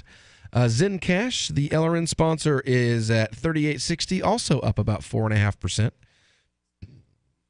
Excuse me, heartburn. Bitcoin fees today. It's for the first 3 blocks, or the first block, it's $6.49 and $3.11 if you want to get your transaction through within the next 2 hours. Meme backup in the meme pool is at 63,000, which is way better than it's been recently. The dominance of Bitcoin over the market is down to 34%, and the market cap is up to $557,896,520,000. Yesterday that was a 4 instead of a 7, so it's gone up about $3.4 billion in the last 24 hours. So that's good, very good. Always good to see numbers go up in the market. So now I've got this thing here, man. The feds are watching you. They want to know, where are you spending your coin at, man? That's the reason why I really like things like our sponsor, Zencash. Well, not our sponsor, but the station's sponsor. Zencash is, I really like the fact that they are, giving you the opportunity to keep these prying eyes off of what you're doing. It says here, Chainalysis is gathering a lot of clients stemming from governments and law enforcement entities. It's becoming more alarming to privacy advocates who believe in the future of cryptocurrencies. The public records concerning funding Chainalysis for investigation is $500,000, but that's just in the U.S. It's estimated this one blockchain surveillance company has received millions from governments all over the world. Millions of dollars pouring into the crypto community for those among us to spy on their own. Well, what do you think over there, Mr. Lawyer? I think it's classic, and I think it's all but inevitable. This is the way that they do. You think it's do you think it is part of unreasonable search, or does the public ledger itself make it? that pretty much obliterates any claim of an expectation of privacy, assuming that you are indeed using a coin, that does have a public ledger. Now, what if I'm using a privacy coin? Does that change the legal implications if I'm using Zencash? Yeah, that's a little bit more of a different case. You see, what they're really doing, they dress it up in artificial intelligence, blah blah blah. What they're really doing is taking the known crypto addresses and just tracking address to address transactions, and then actually attaching the transaction or the crypto address to a person is a different process. But it's all relying on information that is publicly available, because that gets around the warrant requirement. If you're using a coin that is designed to hide these things, well, then you're going to have a closed case. The thing is, there's going to have to be a coin out there to get around this sort of thing that really covers its bases as far as expectation of privacy. I mean, they can use any number of exigent circumstances to get into your house, to get into your car. So one would imagine there's any number of exigent circumstances they could use to try to justify a warrantless search of a crypto wallet or anything of that sort. Spoliation. Good luck getting into it. Well, for now. Well, not for now. I mean, until they invent quantum computing, good luck. Well, we have quantum computing. It's just we don't have quantum computing. Until beat cops and the FBI have access to quantum computing. And if they did, they wouldn't be crying that they need a backdoor written into Apple software. Well, they would if Apple had its own quantum computing that was ahead of theirs, which is hopefully what will continue to happen. But private will outpace public power, computing power at least. Hopefully. Right. But ultimately, if any actor with sufficient computing power wants any piece of digital information badly enough, they can get it. So what's holding back law enforcement right now is a lack of computing power. It's projects like this that try to help make up for the lack of computing power by exploiting information that's easier to get than the encrypted stuff. I was looking, what's more interesting to me is that you were listing off this one company that had all of these contracts all of a sudden. I was trying to look at their LinkedIn and their public information to find out what their government in is, and I can't really find one. Furthermore, this Jonathan Levin, who appears to be the progenitor of cryptanalysis, or cryptanalysis, whatever we called it. Chainalysis. Chainalysis. I mean, he's not too long off of his master's degree. He's only been in the private sector since 2013, 2014. So, if there was anything comforting that I would say to our listeners, it would be that this is a very new company without a lot of competition, which suggests that they're not using a technology that has been in any way tried, tested, and refined. They just happen to promise to do something that law enforcement really badly wants done, and therefore they're getting a ton of corporate welfare for their product, which may or may not have any value. By the way, did I hear you say that ICE is using this? Immigration and Customs Enforcement? Yes. The heck does ICE need with a cryptanalysis tool? Were you going to break in there? Let's see. No, I can't at the moment. Okay. I guess, do we have people paying undocumented immigrants in cryptocurrency? That wouldn't be a terrible idea, to be perfectly honest. Well, I'm looking. There's extra links. We've got .eth news, .eth news. This is from Matthew. Oh, hey, I know Matthew. This is from Matthew De Silva. 6 U.S. government agencies hire investigative blockchain firm Chainalysis. 15 billion. Oh, wow. According to the company, it's checked over $15 billion worth of Bitcoin transactions for its customers in total.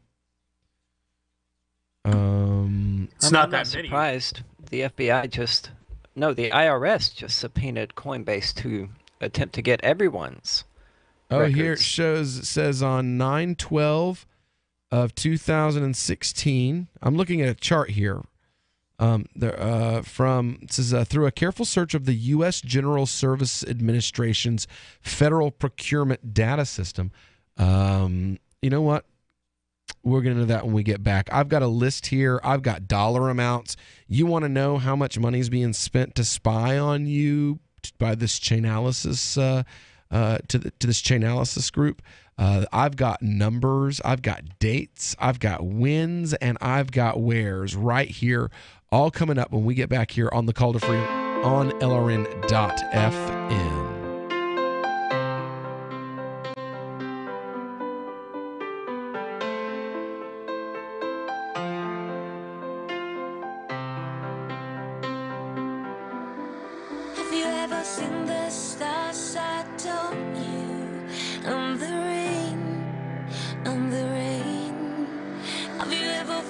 Are you tired of your taxes funding endless occupations around the world? Antiwar.com is run by people who understand that wars abroad become wars at home, wars on our freedoms.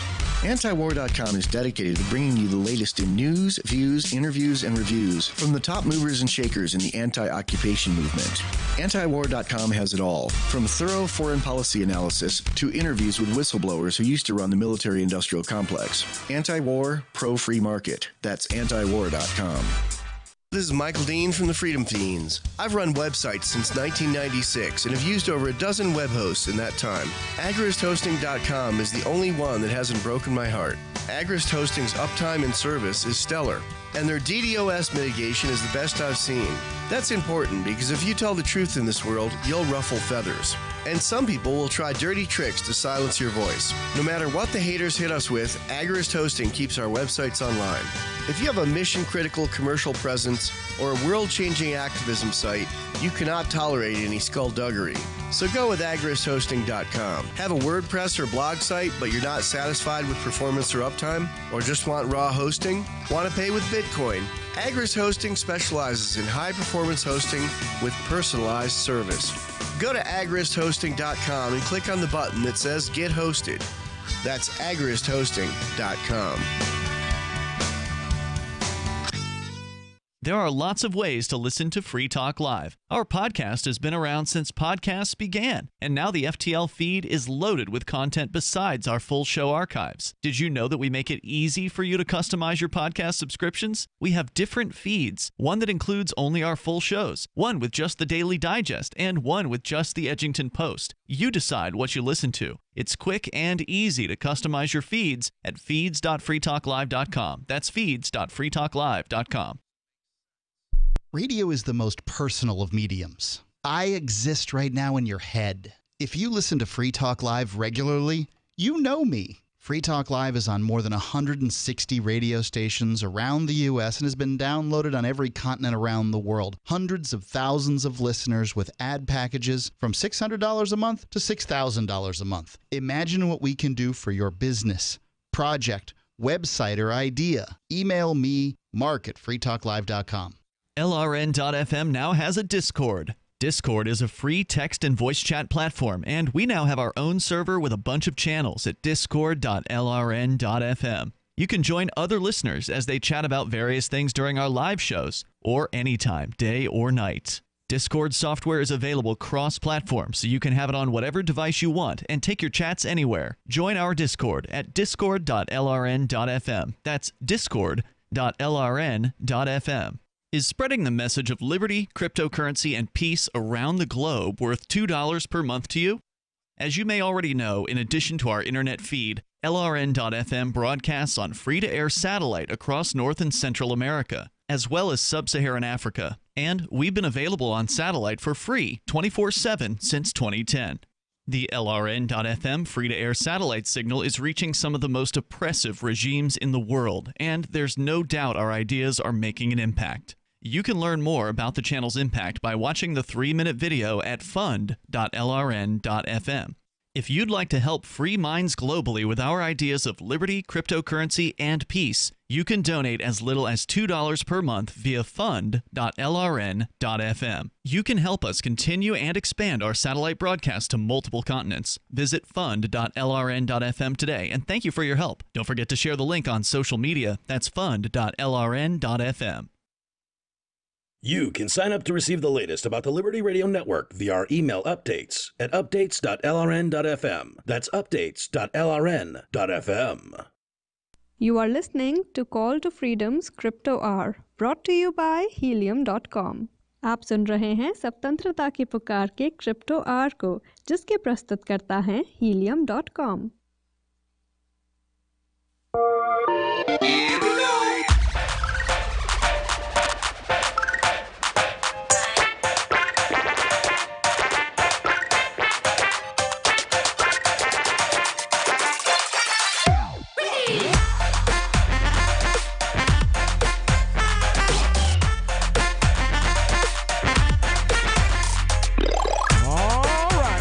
The Call to Freedom on LRN.FM. So, yeah, man, we've been talking about this story here. Basically, the government here, the government's there. Pick an A, B, C, D, E, F, G, F, U type of organization out there, and they are pumping money into this company called Chainalysis. It shows here the earliest contract listed is August 14th, 2014. And let's see, what do we got here? So they've been getting government contracts basically since this guy graduated college. Yes. So he must have knew somebody when he got out of college. Oh. Yep. Because that's how that works. Well, we know that it wasn't because he's any good at what he promises to do, because it's a government contract. Right. Well, we've got an $8,900, almost $9,000. I mean, it's like $17, $18 short of being $9,000. So the first contract I've got here is for $9,000. It's the FBI. And then the next contract is, 2 weeks later for another $13,000. And then the next contract, that was in, let's see here. That was August 31st. So the first contract I show on the list is August the 14th. And then the next one is August the 31st of the same year. And then you don't see another contract again until April of the following year. Then you have the FBI kicking in 150. Oh, that's the Silk Road trial. That's the Silk Road investigation right there. 149.7. Yeah, right there. $149,748. There's your Silk Road. So these guys are hourly. They're not like on a retainer. I guess so. Then you've got the very next day another $16,500. And let's see here. Then 3 months later, another $13,000. 2 months after that, another $6,500. Well, I mean $6,600 basically. Then here, on 9/12 of 2016, the computer peripheral equipment and software merchant wholesalers is how they immigration contracted. The immigration bought equipment from them, $3,300 worth. Equipment? Do they manufacture equipment, or are they just resell it? What the heck? I'm wondering if they don't put stuff in equipment. You know, like you heard about those the kids that won that contest, that they got infected tablets as a prize. Well, there's also the I'm not going to be able to remember their name now that I need to, but this group that Kaspersky identified is basically the NSA that intercepts disks as they're being shipped across the country, infects them with ransomware that can't be detected. Yeah. I mean, they're good. A lot in 2017. So you have that one in 2016, then again in December of 2016, other computer-related services of $30,000. Then they start the year off right. 1/18/2017, computer facilities and management services, $12,000. On the 1st of May, same thing. Immigration, $13,000. Other computer-related services. And then again on 6/16/2017, another $30,000. All other information-related services. So you have five transactions with immigration services, actually, Tom. Then you have 4 with the IRS, which is odd to me. I would have expected the IRS to be the one that was doing it. The Securities Exchange Commission, you have 1. DEA, you have 2 for a total of a little over 20,000. And then the Bureau of Fiscal Services and Treasury Department have spent looks like about almost $100,000 between 2016 and 2017 on computer programming services from Chainalysis. So probably programming internal computers to do what their external service does, I guess.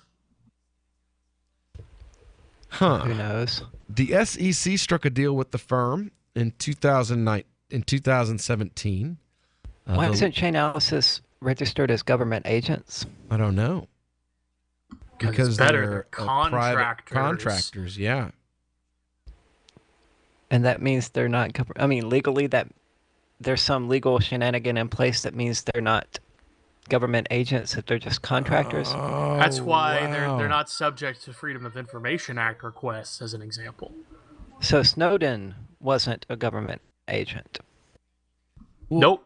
It says here that the most recent contracts between the IRS and Chainalysis, but readers should take note of another collaboration that flew under the radar. On July 19th, 2017, the SEC struck a deal with the firm that listed agreement is for slightly less than $40,000, although the contract includes options that could make it worth as much as $200,000. In light of the Commission's recent guidance that tokens from the DAO would have qualified as securities, it's clear that the agency is taking proactive steps to identify any token transactions that might fall under the purview of its jurisdiction. When asked by ETH News, the SEC offered, quote, no comment on the matter. Surprise, surprise, surprise. You ready to put your money in Zencash yet? Zcash, Monero, something that's more secure. Anything but Bitcoin. Anything but Bitcoin and Ether, evidently. Because it seems Litecoin that is not much better. Well, it seems that Ethereum tokens are getting the brunt of the investigation. That's what it sounds like to me. Because of the tokenizing of specifically because of stuff like what Polymath is doing. Yeah, that's what I was just thinking. We need to get Polymath on here to discuss this. Yeah, the tokenizing of securities is causing the IRS and the SEC to say, oh, well, we want to poke around your crypto investments more now. And more importantly, what can Polymath do to keep the government out? Probably now that we know nothing. they're trying. Probably nothing. So, well, that's not very good. Surely they can do something. Well, they seem to be pretty happy that they're going to be government compliant because it's easier in the business world to comply with government, really. So true. You know, it's kind of like Coinbase. You know, if you wag your finger, you know, like Coinbase doesn't care that we make fun of them for not being crypto. They really don't, because they're getting paid because the noobs don't really care. The noobs don't know any better, you know. Yeah. The average noob is not into crypto for the right reasons. You know, they're like the guy in the video earlier. They're people that are literally, they heard some people got rich, and now they are pouring their money into things they have absolutely no idea about. It's just random numbers that you stick money in, and when you pull it out, there's more money. And to them, that's basically that's going to cause a crash, just like the video game crash of '83. People that don't know the community, don't know the technology, getting a little too involved in this industry for many of us who have been around for very long to be comfortable with. I haven't really been investing that long, but I've been watching. I've been the guy that was like, I wish I had the money that I could put some in, you know. And now that I am the guy that has a little, the guy that has, a job now. I don't have any money, but it's now my job to invest in currencies for a business and for other people. Seeing all these people get in that really haven't been around is kind of scary to me. It's a little disturbing because, I don't want to see people lose their hats because they create a crash out of overpumping a market that's in its infancies, could easily be damaged. We'll be back with a little bit more right after this. You want to weigh in, give us a call, 603-283-6160. Catch the Call to Freedom at its new time, weekdays from 4 to 7 p.m. The Call to Freedom is the only live drive-home call-in show in the U.S. with a segment devoted to cryptocurrencies. Crypto Hour, brought to you by Helium.com, live from Vertcoin Studios in New Hampshire. Learn about what makes cryptocurrencies so great and why you should care about them. Updates on new coins and ICOs, and warnings of scams. Plus, hear from traders, whales, developers, and big names in the crypto world. You can also win crypto coins or tokens every episode. Just listen for the faucet sound and be the 5th caller to get free Dash, Litecoin, Vertcoin, Verge, or other cryptocurrencies. The Call to Freedom with Will and Aria, featuring Crypto Hour. Broadcast internationally through our BitPlus network satellite. Weekdays from 4 to 7 p.m. on LRN FM. Did you know you can get news updates about what's happening with the Liberty Radio Network delivered in the way you prefer? You can sign up for our email updates at updates.lrn.fm. Plus, you can stay in the loop by joining our Facebook profile at facebook.lrn.fm or follow us at Twitter at twitter.lrn.fm. It's all free, so sign up now at updates.lrn.fm for news updates delivered to your email box, facebook.lrn.fm to follow our Facebook page, and twitter.lrn.fm to receive our tweets. This Your Family Today tip is brought to you by Ovaltine. Give your kids the nutrition they need to be their best. Visit us at ovaltineusa.com. Telling your child about healthy food choices is important, but showing her what to eat goes a lot further. Have her help create the grocery list, then bring her to the store with you. Picking out healthy foods together helps kids get in the habit of thinking about what they're eating every day. For more tips like these, visit us at parenthood.com/yourfamilytoday. More of the Call to Freedom is coming up next, live after the news on the Liberty Radio Network at LRN.FM. From Keene, the Shire, the Liberty Media capital of the world, this is Daryl W. Perry, host of FPP Radio News for Thursday, January 25th, 2018. Silver is trading at $17.57 per ounce. Gold is valued at $1,361 per ounce. Zencash is trading at $39, and the average price of Bitcoin is $11,510.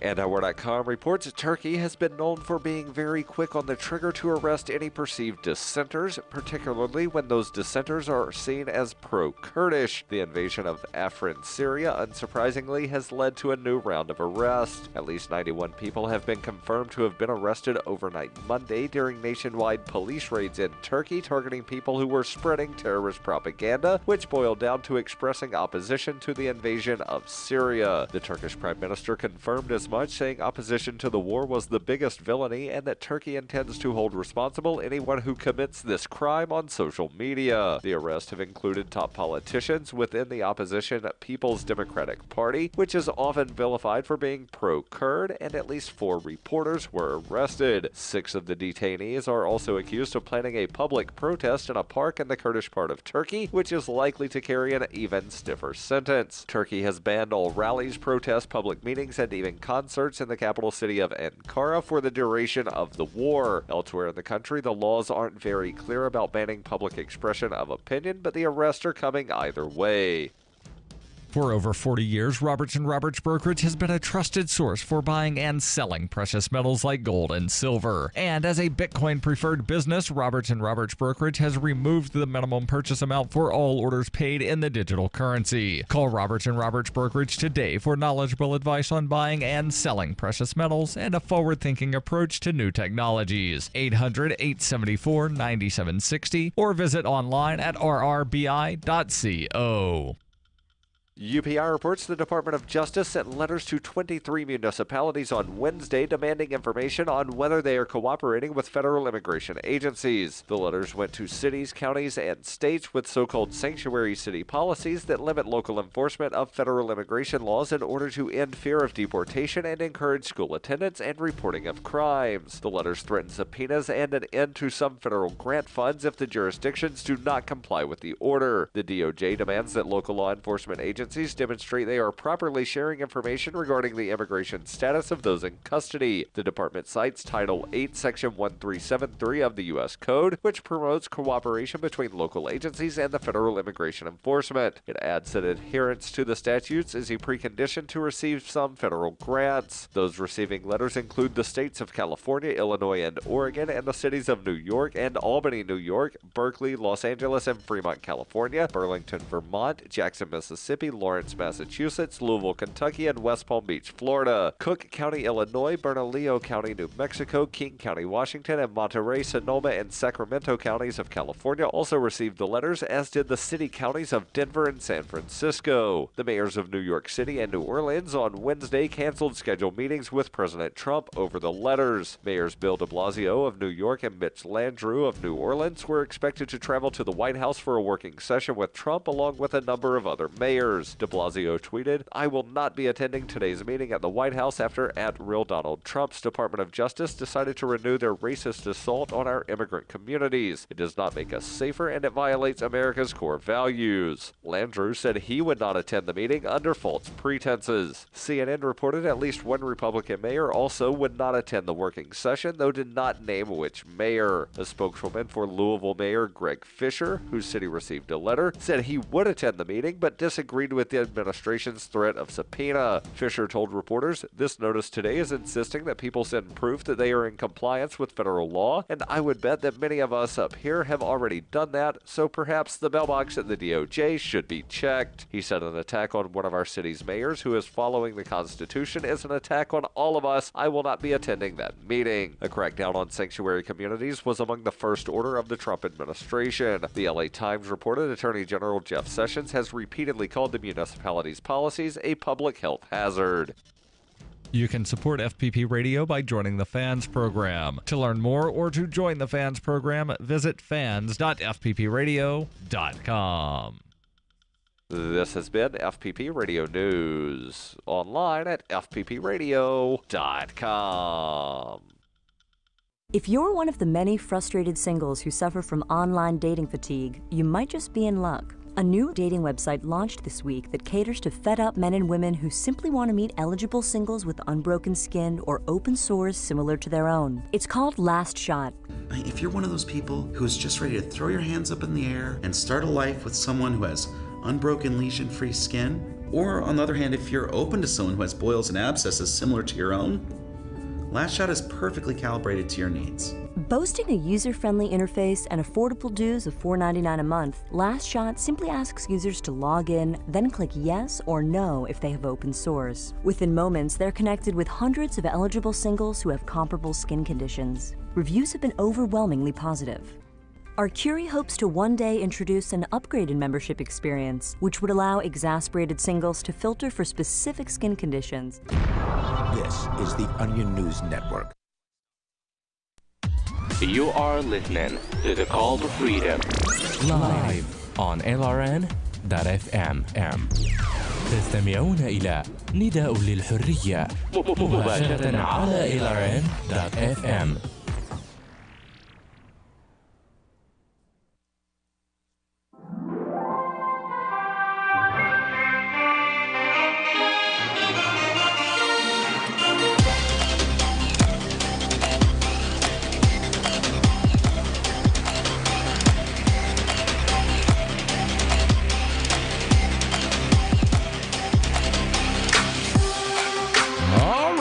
Welcome back here to the Call to Freedom on LRN.FM. Broadcasting live from the VertCoin studio here in beautiful Keene, New Hampshire. I am joined via remote by our Lady of Crypto herself, Miss Aria Demezio from cryptocurrencycheck.org, and our resident sucker, Tom the Taxpayer, joining us via remote from Eastern Tennessee. Tom the we were taxpayer. having such a pleasant conversation, and then you had to bring that up. Well, I mean, we've been talking about how the IRS is trying to track your crypto investments now. Had to remind everybody we do have a good slave among us. So, Will, I wanted to get into this little thing. It's something we're kind of talking about maybe starting here. We wanted to be kind of a consumer protection kind of show. You know, we want to help you, you know, like Kim Commando. You guys have heard Kim Commando's tech show. We wanted to do something similar to that for our crypto listening audience. And I've got a story here from TechCrunch. And what we're going to do is before you guys go out and put this on your phones and put money into it, we're going to try it out for you and make sure just how well it works. It's a no-commission stock trading app from Robinhood that is purports that it will let you buy and sell Bitcoin and Ethereum without any added transaction fees starting in February, compared to Coinbase's 1.5 to 4% fees in the U.S. And as of today, Robinhood will let all users track the price, news, and set up alerts on those and 14 other crypto coins, including Litecoin and Ripple. We're planning to operate this business on a break-even basis. We don't plan to profit from it for the foreseeable future, says Robinhood co-founder socialists Vlad Tenev. The value of Robinhood Crypto is in growing our customer base and better serving our existing customers. Wow, man, Robinhood Crypto. So does that mean that you're going to steal from the Bitcoin millionaires and give to the poor? If someone is giving, is this you like we're advertising free, this as a fold-up If they're not charging scam? transaction fees, that's essentially what they're doing. Okay. Well, I'm going to say... If they just want to give away the product, that means they found some other way to profit off the customer base. Says many of the startups dealing in crypto are upstarts with questionable track records, but this is a 5-year-old company. Robinhood, it's raised $176 million from top investors, including Andreessen Horowitz, Index, and NEA, and now value the company at $1.3 billion. There's clear long-term benefit to rolling up crypto traders and using the feature as a wedge to get them to hold money with Robinhood, where it earns interest and pay for the Robinhood Gold Premium tier for $6 to $200 a month that lets them borrow between $1,000 and $50,000. Oh, wow. This sounds kind of familiar, doesn't it? Sounds kind of like a BitConnect. I was about to say, exactly. Was there not a scam that people just lost their hats in? People like $500,000 stuck on a website. They can't get it off? Yeah.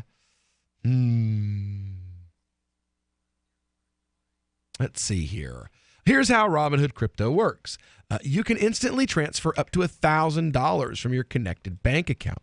More if you have a gold membership. With you have to pay for those. Yeah, I've never heard of that before. I'm on a couple of exchanges. I have multi-tiered, I guess you could say, accounts. And some of these, like some of them I'm like tier 3, and some of them I have business accounts for the nonprofit that I work with. And I didn't have to pay for any of those, even though like some of them took like 3 months worth of customer service. So, Well, I've been thinking the only way to sell someone, a cryptocurrency without charging transaction fees is going to actually be to have one crypto wallet and to just keep track separately of how much of the crypto in that wallet belongs to one specific person or another. That way you're not actually moving crypto from one wallet to another when you sell it to them. You just change it in your spreadsheet who that 0.001 Bitcoin belongs to. It says here you transfer, if you want to use more than $1,000 in transfers, then you have to pay for a gold membership. Additional funds come over slower ACH transfers. For smaller traders, that could eliminate the annoying delays on other platforms that can make you miss a low price when you want to buy up. The whole crypto section of Robinhood is styled with an 80s Tron design to denote the 24-hour trading window, compared to its day and night themes for when trading stock markets are open or closed. When you place a buy or sell order, Robinhood gives you an estimated price, connects to a slew of trading venues, exchanges, and market centers to price the lowest and market centers to find the lowest price, and uses its economies of scale to improve to score better price over time. To counter market volatility, Robinhood puts a collar around your trade. So if you can't execute it as close to the estimated price, it waits for the price to return or lets you know. And in case the price of a coin skyrockets or plummets, you can place limit orders to set a price where you automatically buy or sell. Yeah, because that didn't just go wrong a few months ago. Yeah, you had that. That went horribly wrong. People lost millions. Automatic buy and sell features, yep. The first full list of coins that you can track is Bitcoin, Ethereum, Bitcoin Cash, Litecoin, Ripple, Ethereum, Ethereum Classic, Zcash, Monero, Dash, Stellar, Qtum, Bitcoin Gold, Omise Go, Neo, Lisk, and Dogecoin.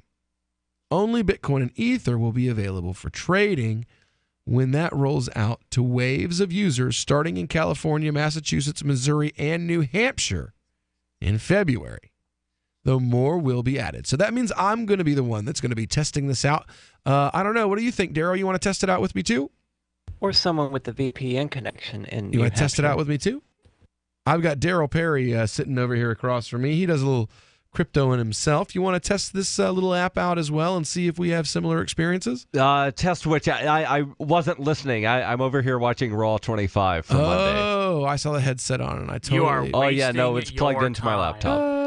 Daryl, you are completely wasting your time. Says this app in February will be available in California, Massachusetts, Missouri, Montana, and New Hampshire. So that means me and you are both in a state that's going to be happening in. And I don't want it to be just one person who's testing it. So, because it could just be a user experience thing. Right.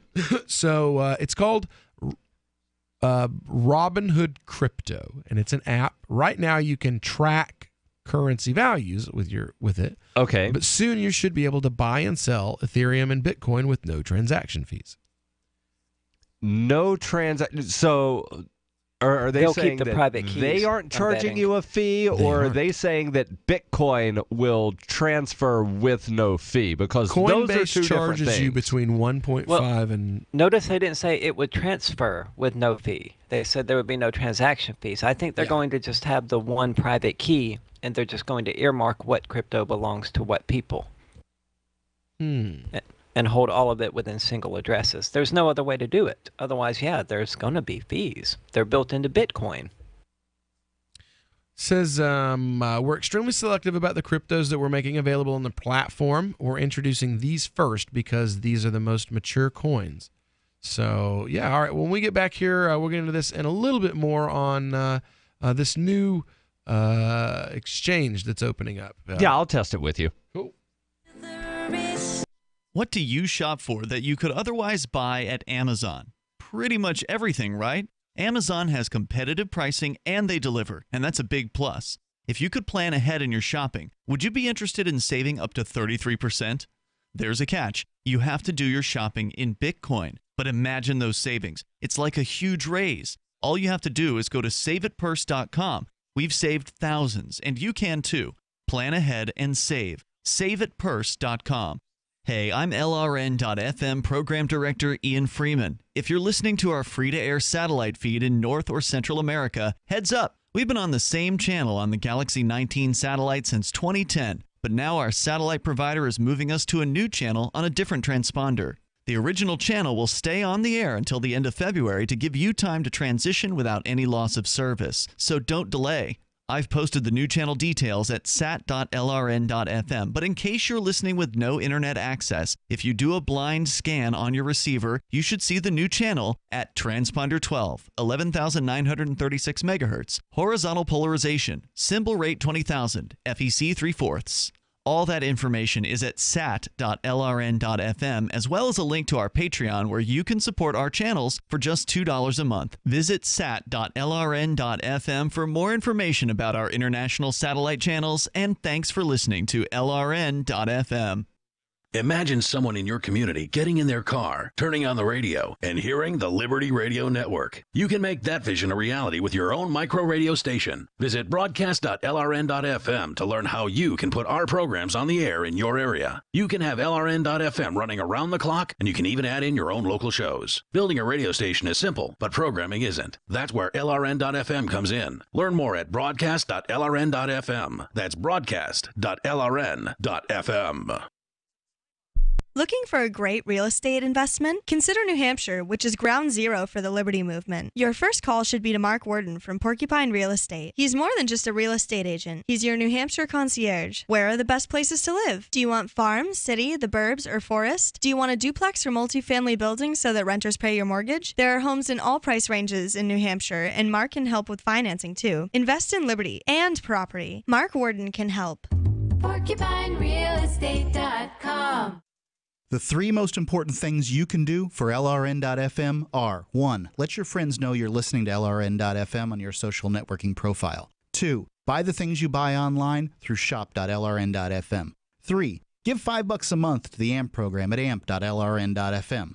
It's my firm belief that the AMP program is the best use of your charitable dollar among liberty-oriented groups. Support all your favorite organizations, but make sure you give $5 a month to the AMP program at amp.lrn.fm. Shortly after having sexual intercourse with a prostitute earlier this afternoon, local man Jacob Reynolds told reporters that he never expected the experience would bring him to new heights of emotional and spiritual fulfillment. I was convinced that having sex with a complete stranger behind my wife's back would leave me feeling drained and empty on the inside, but my self-esteem is through the roof. Reynolds, who said he paid $150 for a 30-minute block of time, said that his moderate expectations for the encounter were instantly surpassed by what turned out to be a deeply personal sexual communion that transported him to a new plane of emotional intimacy. I've never felt a stronger sense of spiritual connection. When our bodies met, there was an immediate sense of familiarity and comfort that just washed over me. I think it was the most meaningful experience of my life. This is the Onion News Network. What's up next? Visit the Liberty Radio Network program guide to find out at shows.lrn.fm. That's shows.lrn.fm. This is Angel Clark, and you're listening to The Call to Freedom on LRN.fm.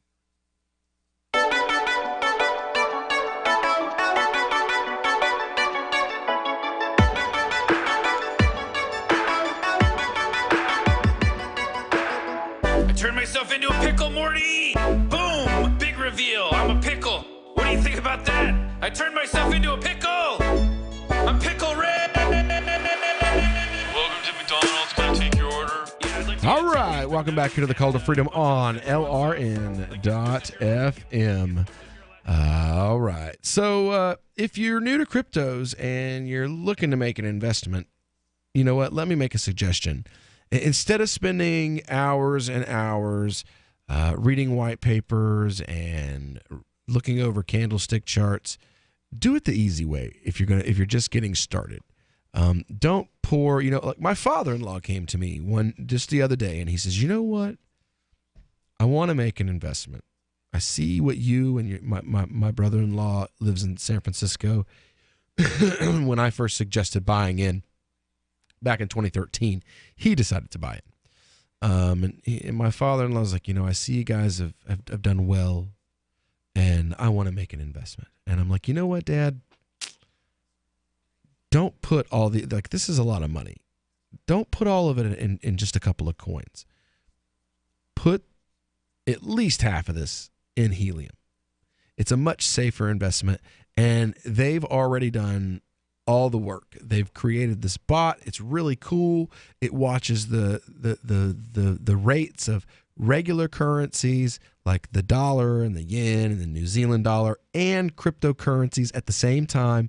And when the markets for either one of them start moving, the bot moves your money right at the time it's supposed to be moved. That way, because some people, they just don't know what they're doing. They'll move it too fast, they'll move it too slow, and you can lose a lot of money that way. Well, the bot does it for you just on time. It makes your money move you. So go over to helium.com. That's helium with an E.com/CTF. HELEUM.com/CTF. And sign up today and get your great special offers for being a Call to Freedom listener. We've been talking about this story with the Robinhood thing, and we're going to check that out since I live in New Hampshire and it's one of the states that is the first rollout's going to happen in. Hopefully we can get Aria up here before then, and she can test it out with us. But there's this new story. It just popped up. I mean, literally just came across the wire.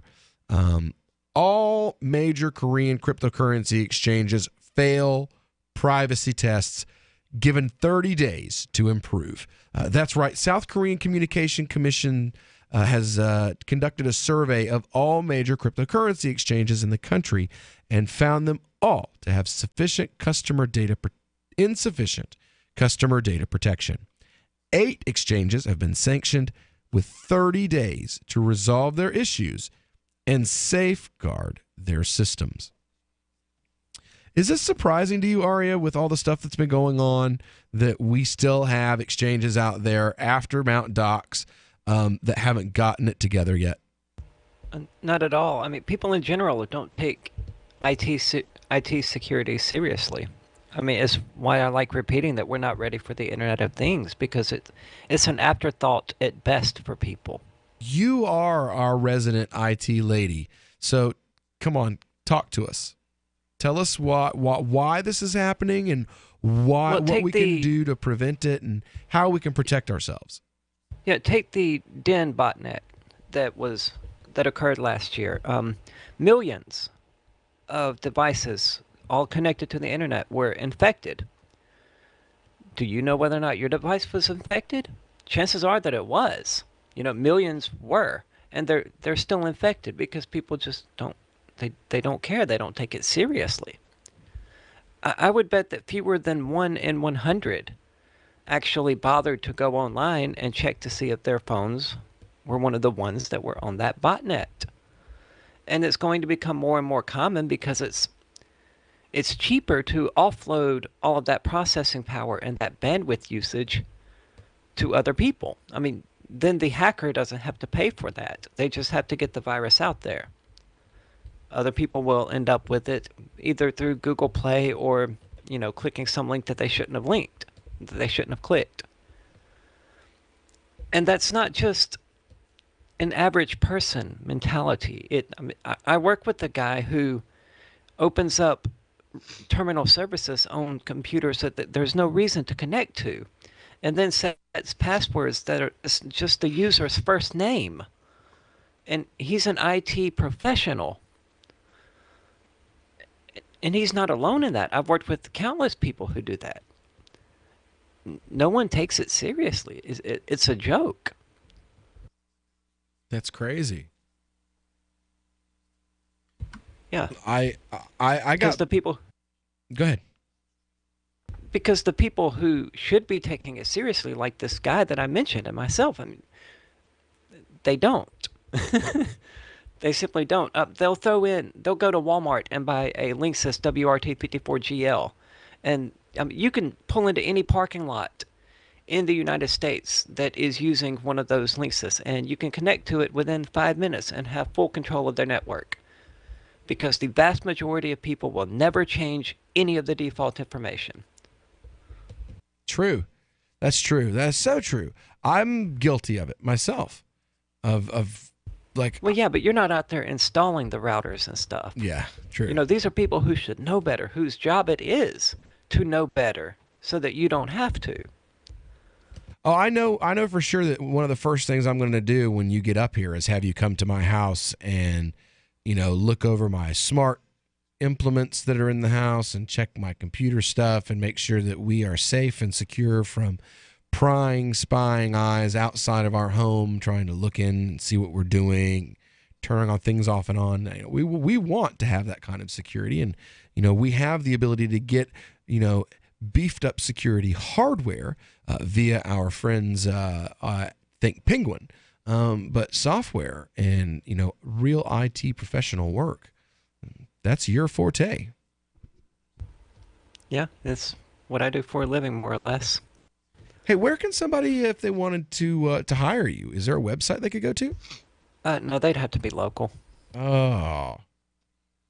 Well, that sucks. Yeah, sorry. Oh, and I don't well. think they have any stations in Mississippi. What if they were willing to pay all your travel costs, first class, and hey, then you can hit me up at Aria at CallToFreedomLive.com. Oh, Lord. Goodness gracious. All right, so I can do other things for a trip to the Bahamas, Right. I have more skills. Hey. I don't think we're allowed to sell that on the air legally unless you're in Nevada. Sex work. This says there was $130,000 in fines and penalties that were levied against 8 cryptocurrency exchanges in South Korea, all for violations of the Personal Information Protection Act. This announcement followed the agency's on-site survey of 10 exchange operators in collaboration with the Ministry of Science, Technology and Information and Korean Internet Development Agency. So, there's horrible security at that great new Korean exchange. So that's another thing we need to get to is start doing some exchange reviews. We'll be in that and a whole lot more when we get back here on the Call to Freedom. Since time began, tyrants have taken aim at personal liberties. Now there's a movie that aims back. The government has no more right to tell us what to put in our bodies than they have to take our guns or tell us what books we can read. 6 drug police were eaten by bears while raiding a marijuana farm. On your knees, you dirty hippies! Jesus. On your knees! What's the problem, officer? Today, many cops who enforce pot laws do so only because it provides them with cushy jobs, good benefits, and a chance to push people around. I was an undercover narcotics officer. The drug war is nothing but a farce. The Second Amendment says you gotta keep you and your gat intact. Guns and Weed, The Road to Freedom.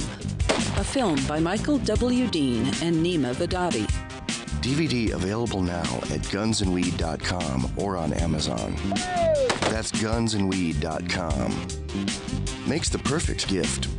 Remember, that's gunsandweed.com. Are you tired of governments murdering people around the world? Stop using their money. There is an alternative. Bitcoin is a stateless, free market, non-political currency. Bitcoin cannot be inflated or controlled by any government. By using their money, you're helping the state. Stop doing it. You have an incredible alternative available now. Learn it, use it, spread it. Get started with Bitcoin at bitcoin.com. That's bitcoin.com. The warning signs. At first, he made me feel special. He promised he'd look after me, provide for my future. He broke every promise he made. Millions of Americans afflicted. I was ready to leave, but he told me he'd change. So I gave him another chance. I was such a fool. The consequences. Things only got worse. He started making my decisions for me. About my job, my kids' education, my money, my safety, my future. He took away my choices, but I kept going back to the same politicians. The diagnosis? Battered voter syndrome. I fell for the same old lies. They were just playing with my emotions, telling me what I wanted to hear. That's not right. If you're tired of the two-party system but want to support a principled Libertarian Party, check out the Libertarian Party of New Hampshire at lpnh.org. That's lpnh.org. Did you know we've taken our LRN.FM telephone listen line to a new level with the LRN.FM audio on demand line? Now you can call 712-770-8447 anytime and listen to LRN.FM's live feed. And you can listen to a bunch of our original shows on demand. Long distance fees may apply. Just dial 712-770-8447 and choose from the menu. 712-770-8447. Why did you move to the Shire? I moved here to the Shire because there's other people around who take liberty just as seriously as I do. I moved to the Shire because I saw videos of people challenging authority and thought that I could get support myself. It called to me, like, do this right now. I wanted to be around people like me who got it, and once I got here, I knew there was nowhere else that I wanted to be. I've always wanted to change the world, so I moved to the Shire to join people who were actually working towards doing the same thing. The people here are awesome, loving, and positive. It was for the adventure and for the feeling of something important is happening here, and I just wanted to come to sort of be part of that. Visit ShireSociety.com to read and sign the Shire Society Declaration and learn the reasons why, if you love liberty, you should immigrate to the Shire. Plus, add yourself to the Shire map at ShireSociety.com. That's ShireSociety.com. If you enjoy LRN.FM, please contribute to your favorite shows via their websites and become an amplifier at amp.lrn.fm. That's amp.lrn.fm. You're listening to The Call to Freedom on LRN.FM. تستمتعون إلى برنامج نداء للحرية مباشرة على LRN.FM. Initiating satellite scan.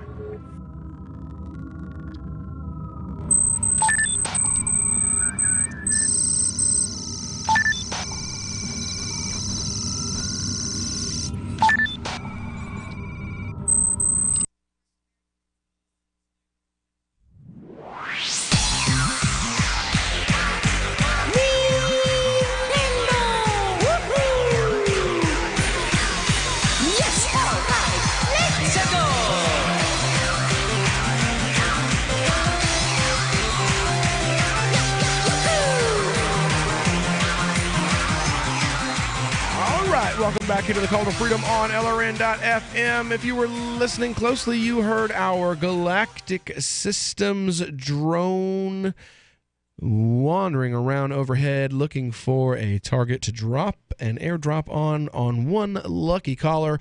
Galactic Systems.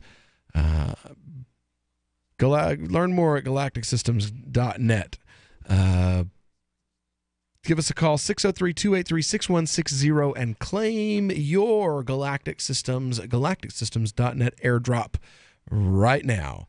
So we've been talking about this story here, discussing the security issues at these exchanges, one of which I actually use. I don't have any money in it right now. Well, actually, I have like 0.0000007 cents in one in there right now, I think. But it says here, among 10 surveyed companies, all 8 companies except the 2 companies which stopped providing related services during the survey period were found to be in violation of the Information and Communication Network Act.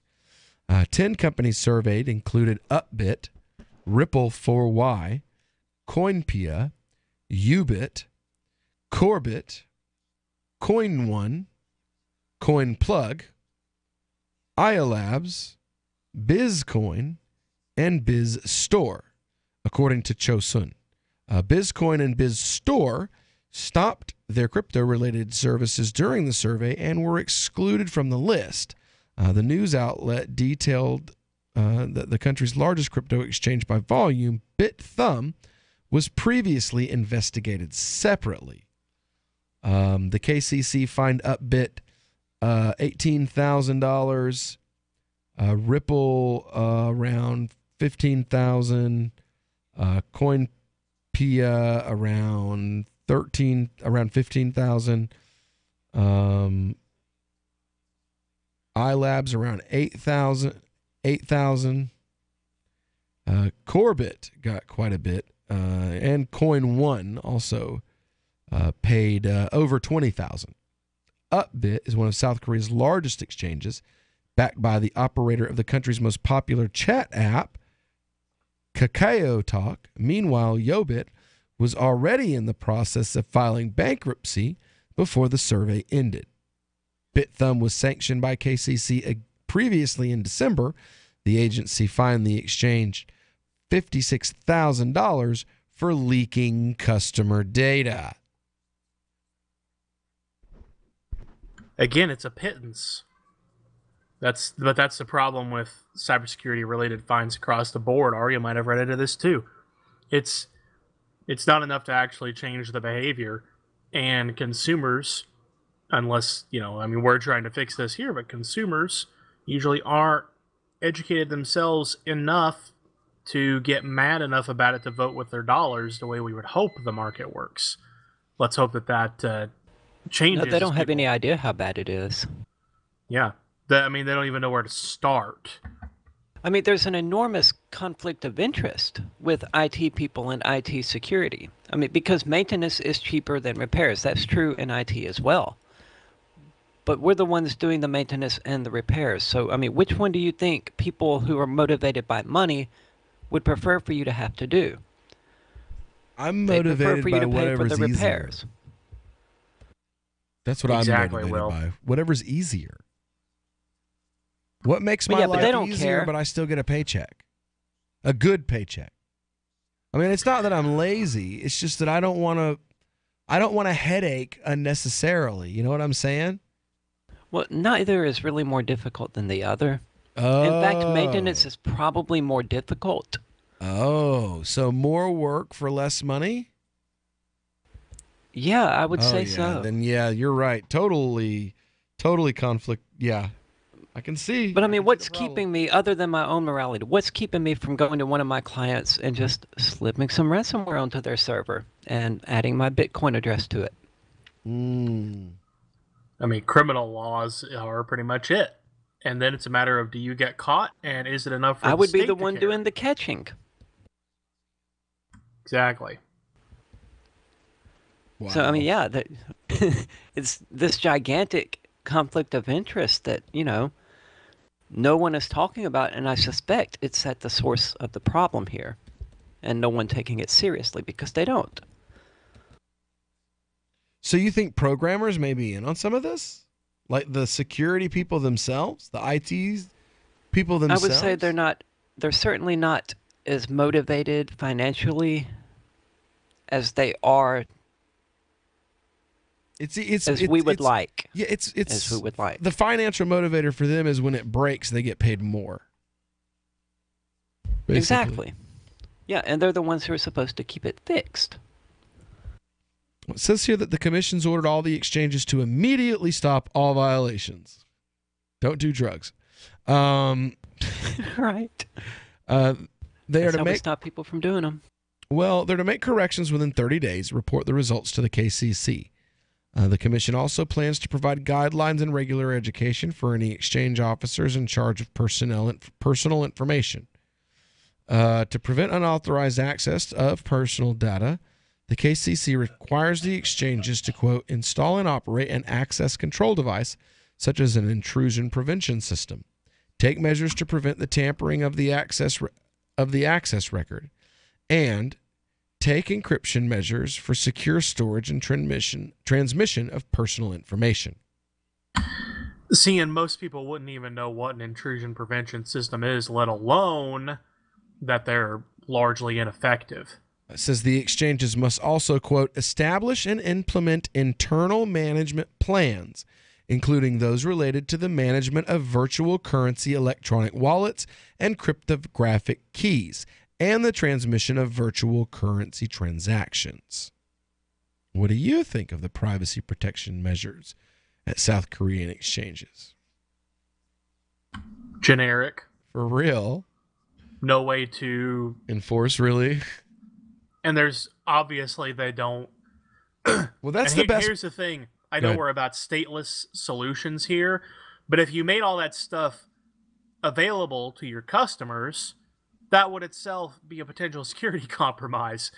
So the way that we would hope to enforce it through private action, which is let your customers know what you're doing security-wise, would also let the public in general know what you're doing security-wise, and that would include the bad actors who want to know what you're doing security-wise so they can end around it.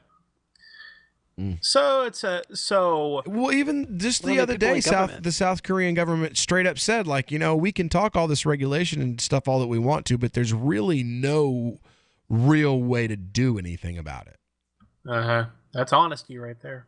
So if honesty from the state. Well, that's what they said. Everything the state says is a lie. There's really nothing that they can do about it. They're just they can huff and puff and blow and bluster and act like they're going to do something, but in truth, there's really not a whole lot they can do to regulate the crypto industry. At least not in South Korea, which is good news for people who don't want to be regulated in the crypto community. So, all right, when we get back, we got two things I want to cover. I want to talk about this new Bitcoin fork coming up, Bitcoin Atom, and we've got a post from our sponsors over at Vertcoin, talking about Vertcoin carrying on the tradition of Bitcoin and Satoshi. We'll be right back here on the Call to Freedom in just a moment.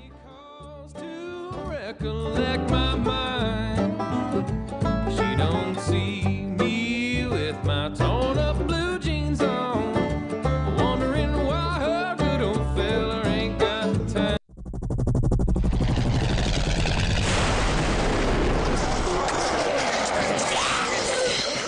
In Survivor Max 2, School Bites, Max must scavenge through a wasteland swarming with the undead. Desperate to find the medicine he needs, he discovers a community of survivors at his former school. Has he finally found the safe haven he's been looking for, or will he discover that school bites?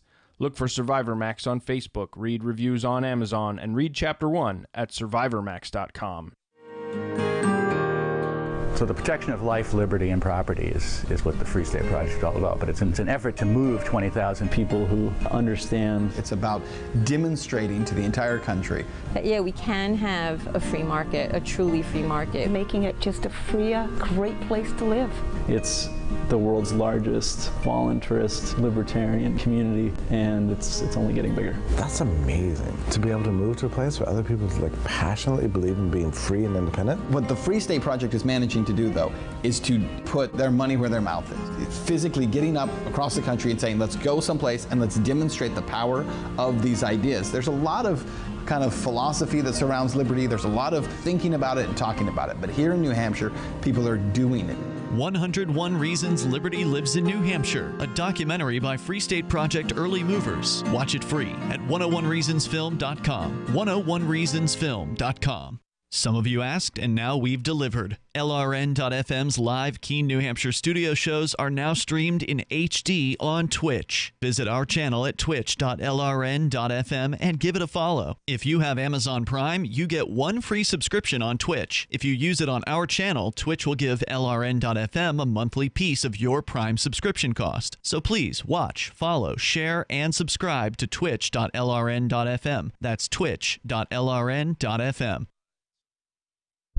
I love My Magic Mud. I drink a lot of coffee. I had stains on my teeth. Then I found My Magic Mud, and I was told it would remove stains. So I paid attention when I brushed the first time. My Magic Mud is black tooth powder, and the difference it made in my teeth in one application was noticeable. With 4, my teeth were as white as you normal folks out there. Please go to mymagicmud.com and buy a jar. There's 150 applications for $25. You can use Bitcoin, mymagicmud.com. Did you know you can listen to LRN.FM via our free-to-air satellite channels? We have channels over nearly all of North America and much of Africa. All you need is an affordable receiver and a dish as small as 30 inches. There are no monthly fees. Learn more at sat.lrn.fm. Plus, if you are a broadcaster or want to be one, this is a good delivery method for our content. See our coverage maps and get details at sat.lrn.fm. That's sat.lrn.fm. sat.lrn.fm.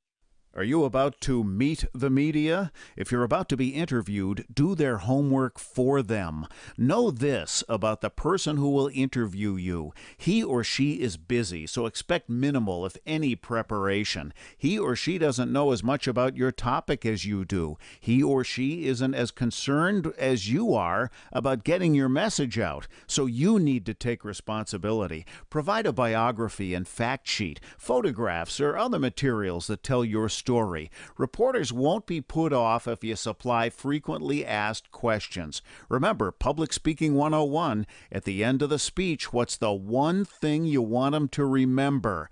You can download the document I supply to reporters who interview me and squirm through a video that demonstrates how not to conduct your media interview at www.survivalspeech.com.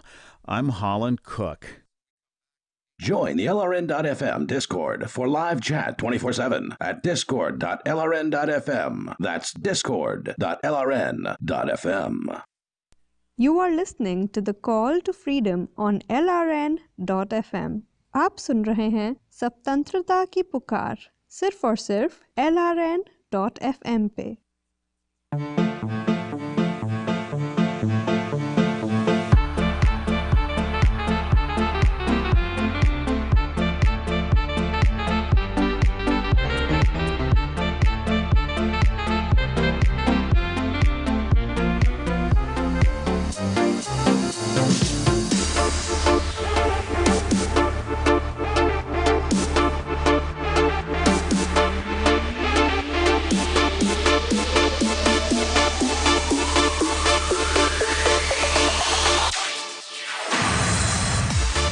Welcome back into the Call to Freedom on LRN.FM, the final segment of this Thursday broadcast here in the VertCoin studio.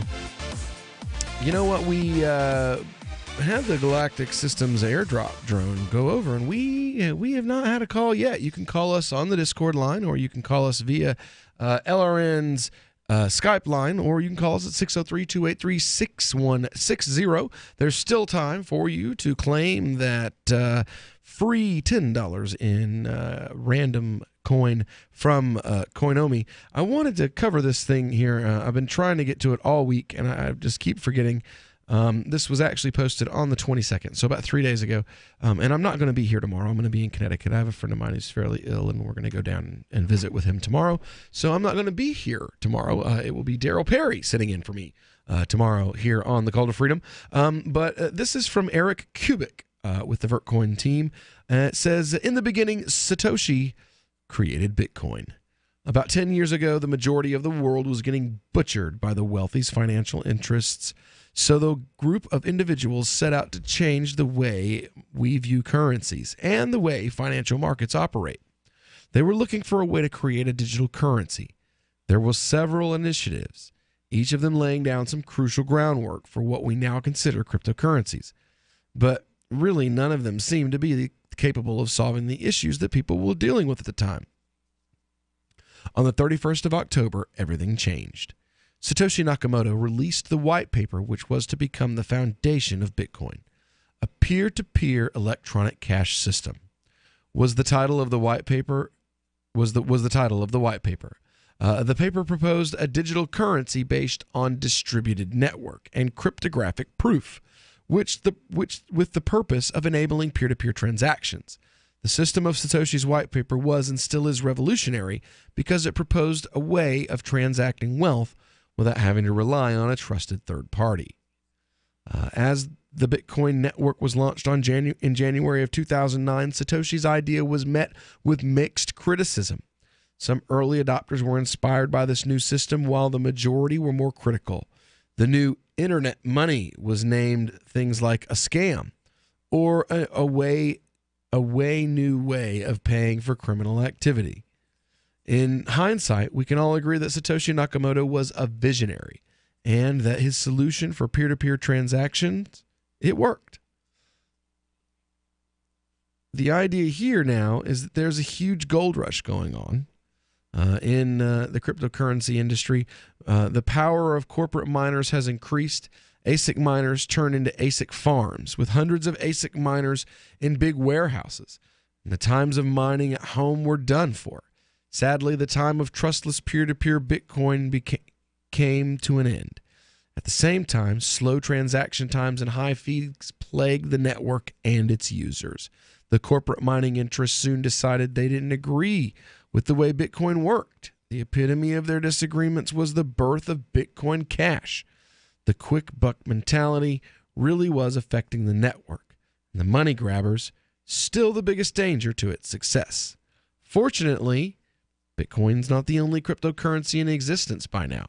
Thousands of alternatives have appeared in the years following the creation of Bitcoin, and one such is Vertcoin. Vertcoin is a peer-to-peer system that is an ASIC-resistant coin. If we look 10 years into the future, when ASICs are potentially a thing of the past, something else will come along to endanger the network. The real solution to the Bitcoin problem is an attitude. We pledge to protect Vertcoin from centralized mining by monitoring the network and changing the algorithm if we ever detect that people develop ways to undermine the system. Further protect the vision by coupling the network from the means of decoupling the network from the means of securing the network, meaning that the people who make the hardware are not the ones exclusively mining with said hardware. This is no easy task. This solution requires time and dedication, and it's the only and ultimate solution, and we're adamant to provide it. And that comes from our friends at the Vertcoin development team, written by Mr. Eric Kubik. Sadly, we couldn't read all of it. It is quite long. But I've seen this. They've written ASIC algorithms for Vertcoin, and they've been forked off. So Vertcoin really does have a dedication to ASIC-resistant mining and keeping mining in the hands of folks like you and me. Hear, hear. So, what do you think? I look forward to seeing how it. Well, I look forward to seeing how it plays out. Several years from now. But as I said before, and as they've dealt with before, ASICs are, they're profit-driven. If they reach a point where it makes money to do it, then it makes money to do it. And sure, they can keep. Doesn't it also cost manpower, though, in order to write those and to develop those? And if it's seen that there's a coin development team that if you write one, they'll just fork the coin. Don't you think that people will simply just give up? It depends on how much money there is that they can make. Yeah, as long as the fork is still profitable, it's not necessarily a deterrent. But, that's why Vertcoin's solution makes sense, though. They're not trying to put some hard ban on ASICs. They're saying if an ASIC comes along, we have a contingency. And then they follow through with the contingency. And contingency planning is the better way to deal with undesirable behavior than just trying to legislate it away like, Gummit does. Well, I don't know. I think VPN, if I'm not mistaken, is one of the attempts at writing an ASIC for Vertcoin. And VPN, it's an ironic name. VPN coin is what was left over, and it doesn't have a known market cap. The 24-hour trading volume is a little over is almost $4,000 US, and it's trading at half of a penny.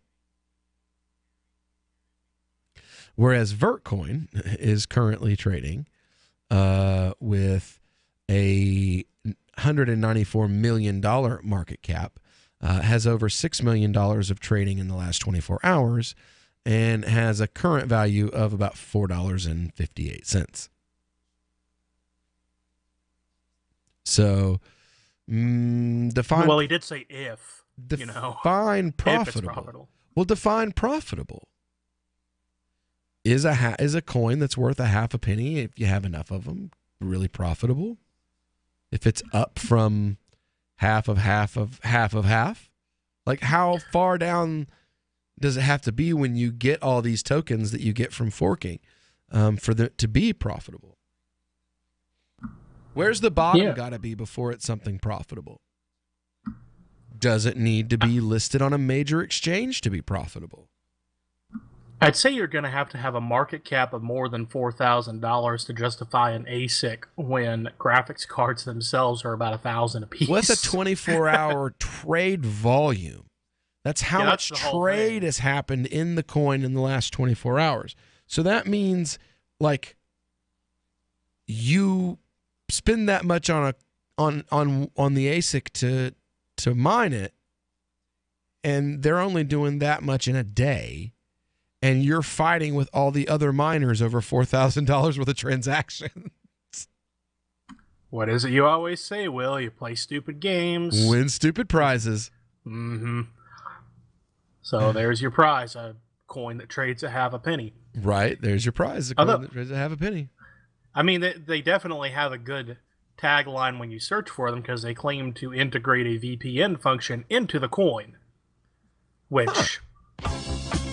That's a nice claim. It's probably crap. Probably is. All right, guys. This is Will. I am out of here for the week. I'll see you guys next week, but we will still be live tomorrow, same time. You'll still have a chance to win free money. You'll have Daryl W. Perry sitting in the driver's seat. You'll be joined by our classic crew as well. So hang around for We're going to talk wrestling. We are. They're going to talk wrestling. We're going to talk cryptocurrencies. Poor Aria. I feel for you, baby. I will be back next week, Monday. You stick around. Free Talk Live's coming up next.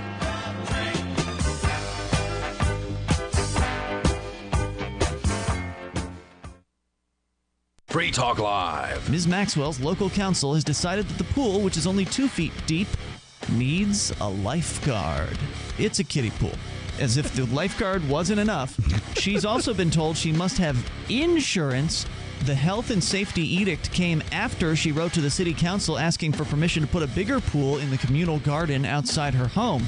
That was her mistake, asking for permission rather than forgiveness. But nonetheless, not only was she told it was too dangerous, but the council told her to empty the existing pool. The Portsmouth manager defended the ruling yesterday. Nigel Selly said, "We didn't have sufficient assurances that the risks associated with providing such a facility would be well managed. It's a facility. How dare you? How dare you erect this structure on your property? It's an inflatable pool. Without our permission." Free Talk Live, 7 nights a week from 7 to 10 Eastern, live on the Liberty Radio Network at LRN.FM. Here's a chance to do a little activism while you're cruising Facebook, Twitter, or Google+.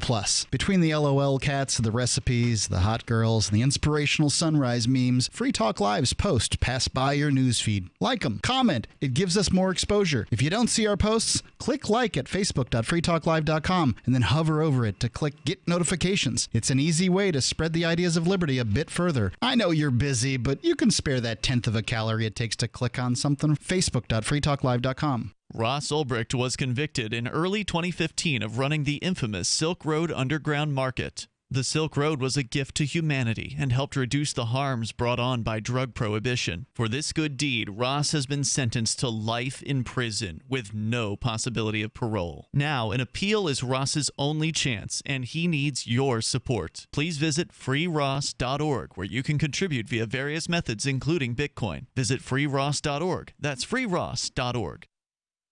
You're 6 minutes away from a live episode of Free Talk Live, brought to you by freekeen.com. Listen live at freetalklive.com. From Keene in the Shire, the Liberty Media capital of the world, this is Daryl W. Perry, host of FPP Radio News for Thursday, January 25th, 2018. Silver is trading at $17.